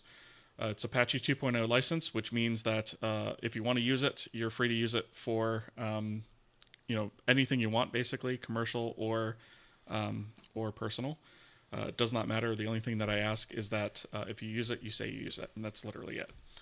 And then the other thing to mention is it is free, so it does not have any sort of royalties or licensing fees, and never will. It is cross-platform compatible, so it runs on Windows, Linux, and Mac as well. And I think that pretty much covers it. So we're in the middle of a pretty massive refactor on with our resource system, and I'm just basically... We've written a new resource system, which is resources are like, you can think things like textures, meshes, items like that. And we have also written a new asset system. We've recently separated those two into two different things. For example, the difference between an asset and a resource is a resource might be a texture versus an asset might be an image. But that image asset, is a representation of what's on disk, right? So it might be initially like a JPEG or something like that, or a PNG. We also have our own binary format that we write to disk, right? And so that image might be used for a texture, or it might be used as a height map for a terrain, which we also do. And so we wanted that separation between those two concepts. And so that's what we do. And so we have a new resource system, new asset system. We wrote a virtual file system that the asset system sits on top of. And then underneath of that, we have a packaging system, which allows us to separate our assets into different packages, which will ultimately, for release builds, roll everything up into a big binary blob that has a lookup table into it to allow us to look up our assets that way, so it's nice and neatly packaged. And that's more or less what we're kind of doing now. So we have all those systems written, and now I'm just integrating those into the engine and removing all the old code out of there. And it's allowing us to have like a single point of ownership for all of this stuff, as well as we're getting rid of a lot of duplicated and unnecessary logic. And it's going to speed things up. It's going to be very easy to jobify once we have everything in place too. So yeah, hope that makes sense. Thank you again, Soulfoam, for the raid. I appreciate it. So one thing that we're figuring out now is we have basically our whenever we load an asset, an image asset specifically, we need the ability to specify some optional parameters. For example, whether or not we flip on the y-axis. Sometimes we want to do that, sometimes we don't want to do that. And right now we're always doing it. And so we need something that we can say, hey, when we request a texture resource, for example, and that's going to then request a asset, right? We need a way to pass through generically flags to that asset loader that says, hey, here's some additional contextual options that we need to pass along with it. For images, flip on Y. And so that's what I'm looking at adding right now. So I'm thinking we're probably just going to, as much as I hate to do this, I think I'm going to tack on 2 more parameters here. Because we don't want to use the context, because that's something different that we use for resources. So we need a import, we're calling them import params size, and import params.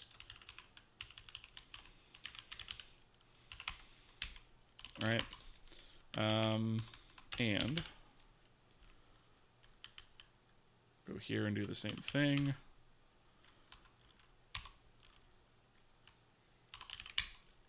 Okay. And then let's see. Callback. So this is actually going to be part of the asset data, right? So when we do the asset request sync, we're going to create this asset data. This is what gets passed to the callback when the asset's loaded. So we need to jump down to this. Oh, you know what? That means I'm actually going to have to also add these here.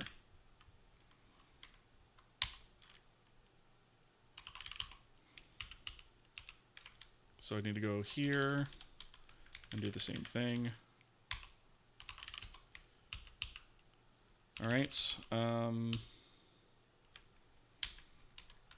right. I'm going to put import params size and import params. Okay. So this will receive that. And then we're basically going to do the same thing that we do for the context. So if there's a size for the import params, we're going to take a copy of it because all of this stuff is asynchronous. So the caller might not actually hold on to that import data. So we need to take a copy of it in case that goes away. Take a copy of the import params. This will need to be freed by the caller. All right, so if import params size, let's actually do, I'm just going to copy pasta this because it's like the same exact thing. We're just going to do a import params size, but not import params. Check yourself before you wreck yourself. Import params size. We'll do this here as well. And then import params. And, oops, forgot one. Out data. Import params size. And then this needs to be import params. And then this needs to be import params. There. Okay. So now we take a copy of that. So now if it's provided, we take a copy of it. If it's not, we don't. Okay, so that's going to pass through the VFS back up to the asset handler. And let's see, that's the unloaded.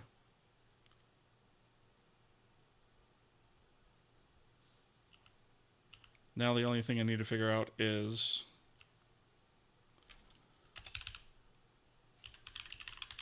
the resource system has to now pass this through.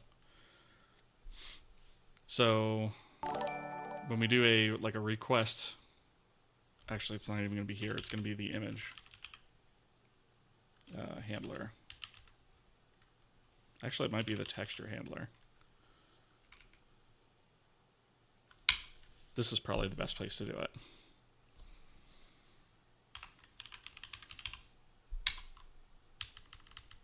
Thank you for the follow, by the way. All right. Where was it? I feel like it was like right there. It is. Okay.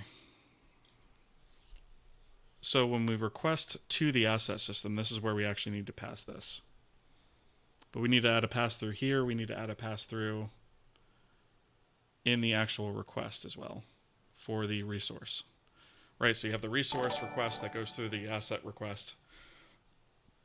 And that's got to get passed all the way down the chain, essentially. Thank you for the follow. Appreciate that. Welcome. All right.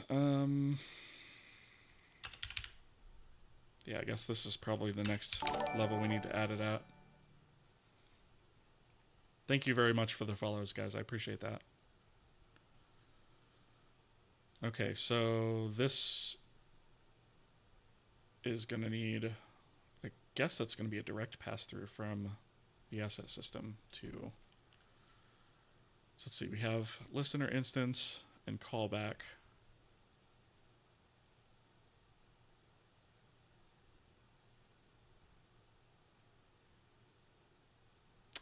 Do we want to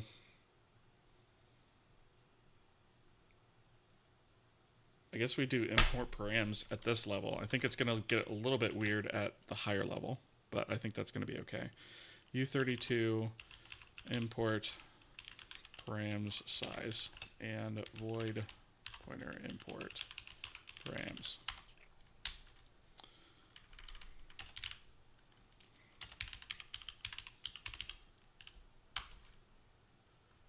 Let's see, requests. We're going to put that right.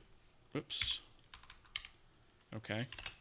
I guess we're going to do U32 import params size and import params. Okay. So this then needs it to pass through as the last two.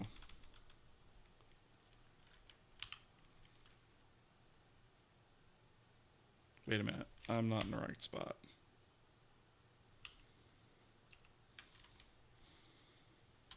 We want this one.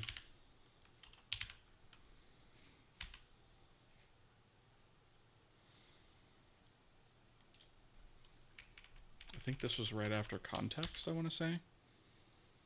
Yes. So we do import params size and then import params. So that's passed through at that level.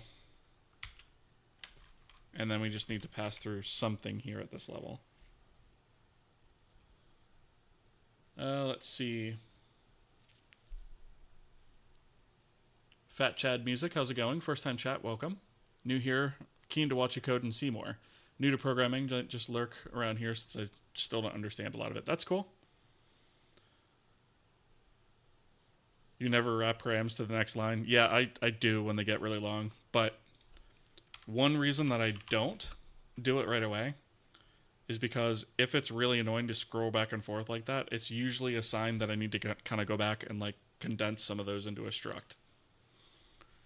So I usually leave it like that to annoy myself, unless like it's a really low level thing that it's just always going to have lots of parameters. What do you do when you're working with web development? So I write medical software during the day. Yeah. So that's my day job currently. I was in the video game space for 5 years writing game engines, but yeah, right now it's medical software. Fair enough. Yeah. Yeah, I do. I leave things in code sometimes to annoy myself because eventually it will annoy me to the fact I'll refactor it and fix it. What kind of medical software? So in our case, it's the software that hospitals use to like manage patients and manage their charts and that kind of stuff.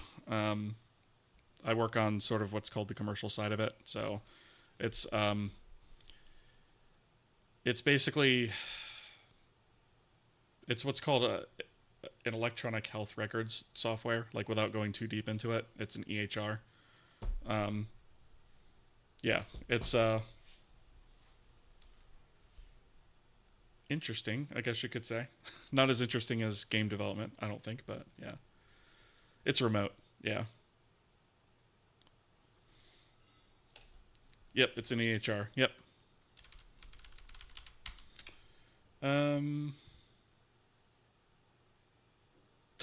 No, definitely not Coffee Lava. Although I did actually consider getting like one of those BS like online doctorate degrees that like requires very little just so I could have that because I thought it would be funny, but it's expensive too. Do you do any Unreal Engine stuff? I have not done any serious Unreal Engine stuff in years, actually. The last time I seriously used Unreal was 3, actually. I made a little bit of stuff with 4, but nothing serious. Um, hmm. And I just realized I unfortunately am over time for the night. I do have to, speaking of work, I do have to get up early in the morning for work, um, which means I probably should end now so I can actually get some sleep and be able to actually code in the morning. Medication Pretty Pixels, yeah, right? Dr. Vulcan. Ooh, that would be a good channel name, actually. If I was like a Vulcan surgeon, you know? Anyway, yeah, thank you guys so much for being here. I really appreciate you guys. If you haven't already, I would encourage you to follow. Trying to grow the channel and reach more people and hopefully inspire people to write game engines, right?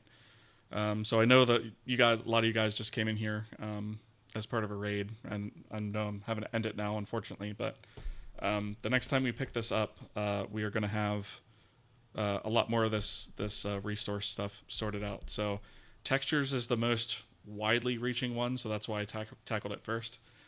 Everything after that should fall into place pretty relatively quickly, I think. But anyway, let me see if I can find somebody to raid.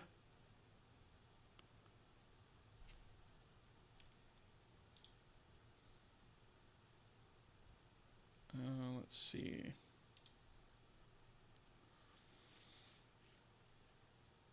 I want to kind of find something related if I can.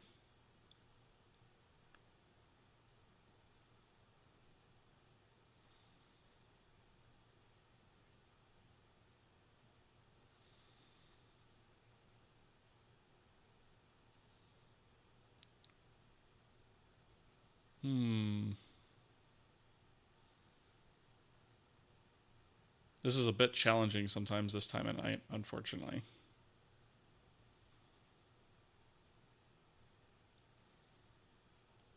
By the way, if you guys know of any channel you would like to see, feel free to suggest it, by the way. I was actually kind of hoping Soulfoam was going to be still online because I was going to raid his channel, but he beat me to it. Not that I'm complaining, but...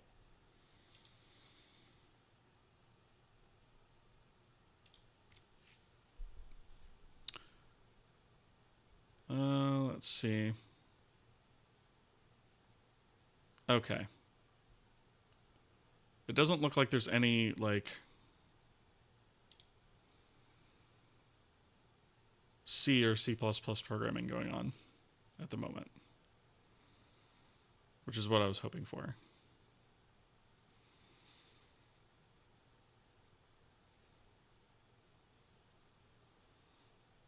So I think what I'm going to do...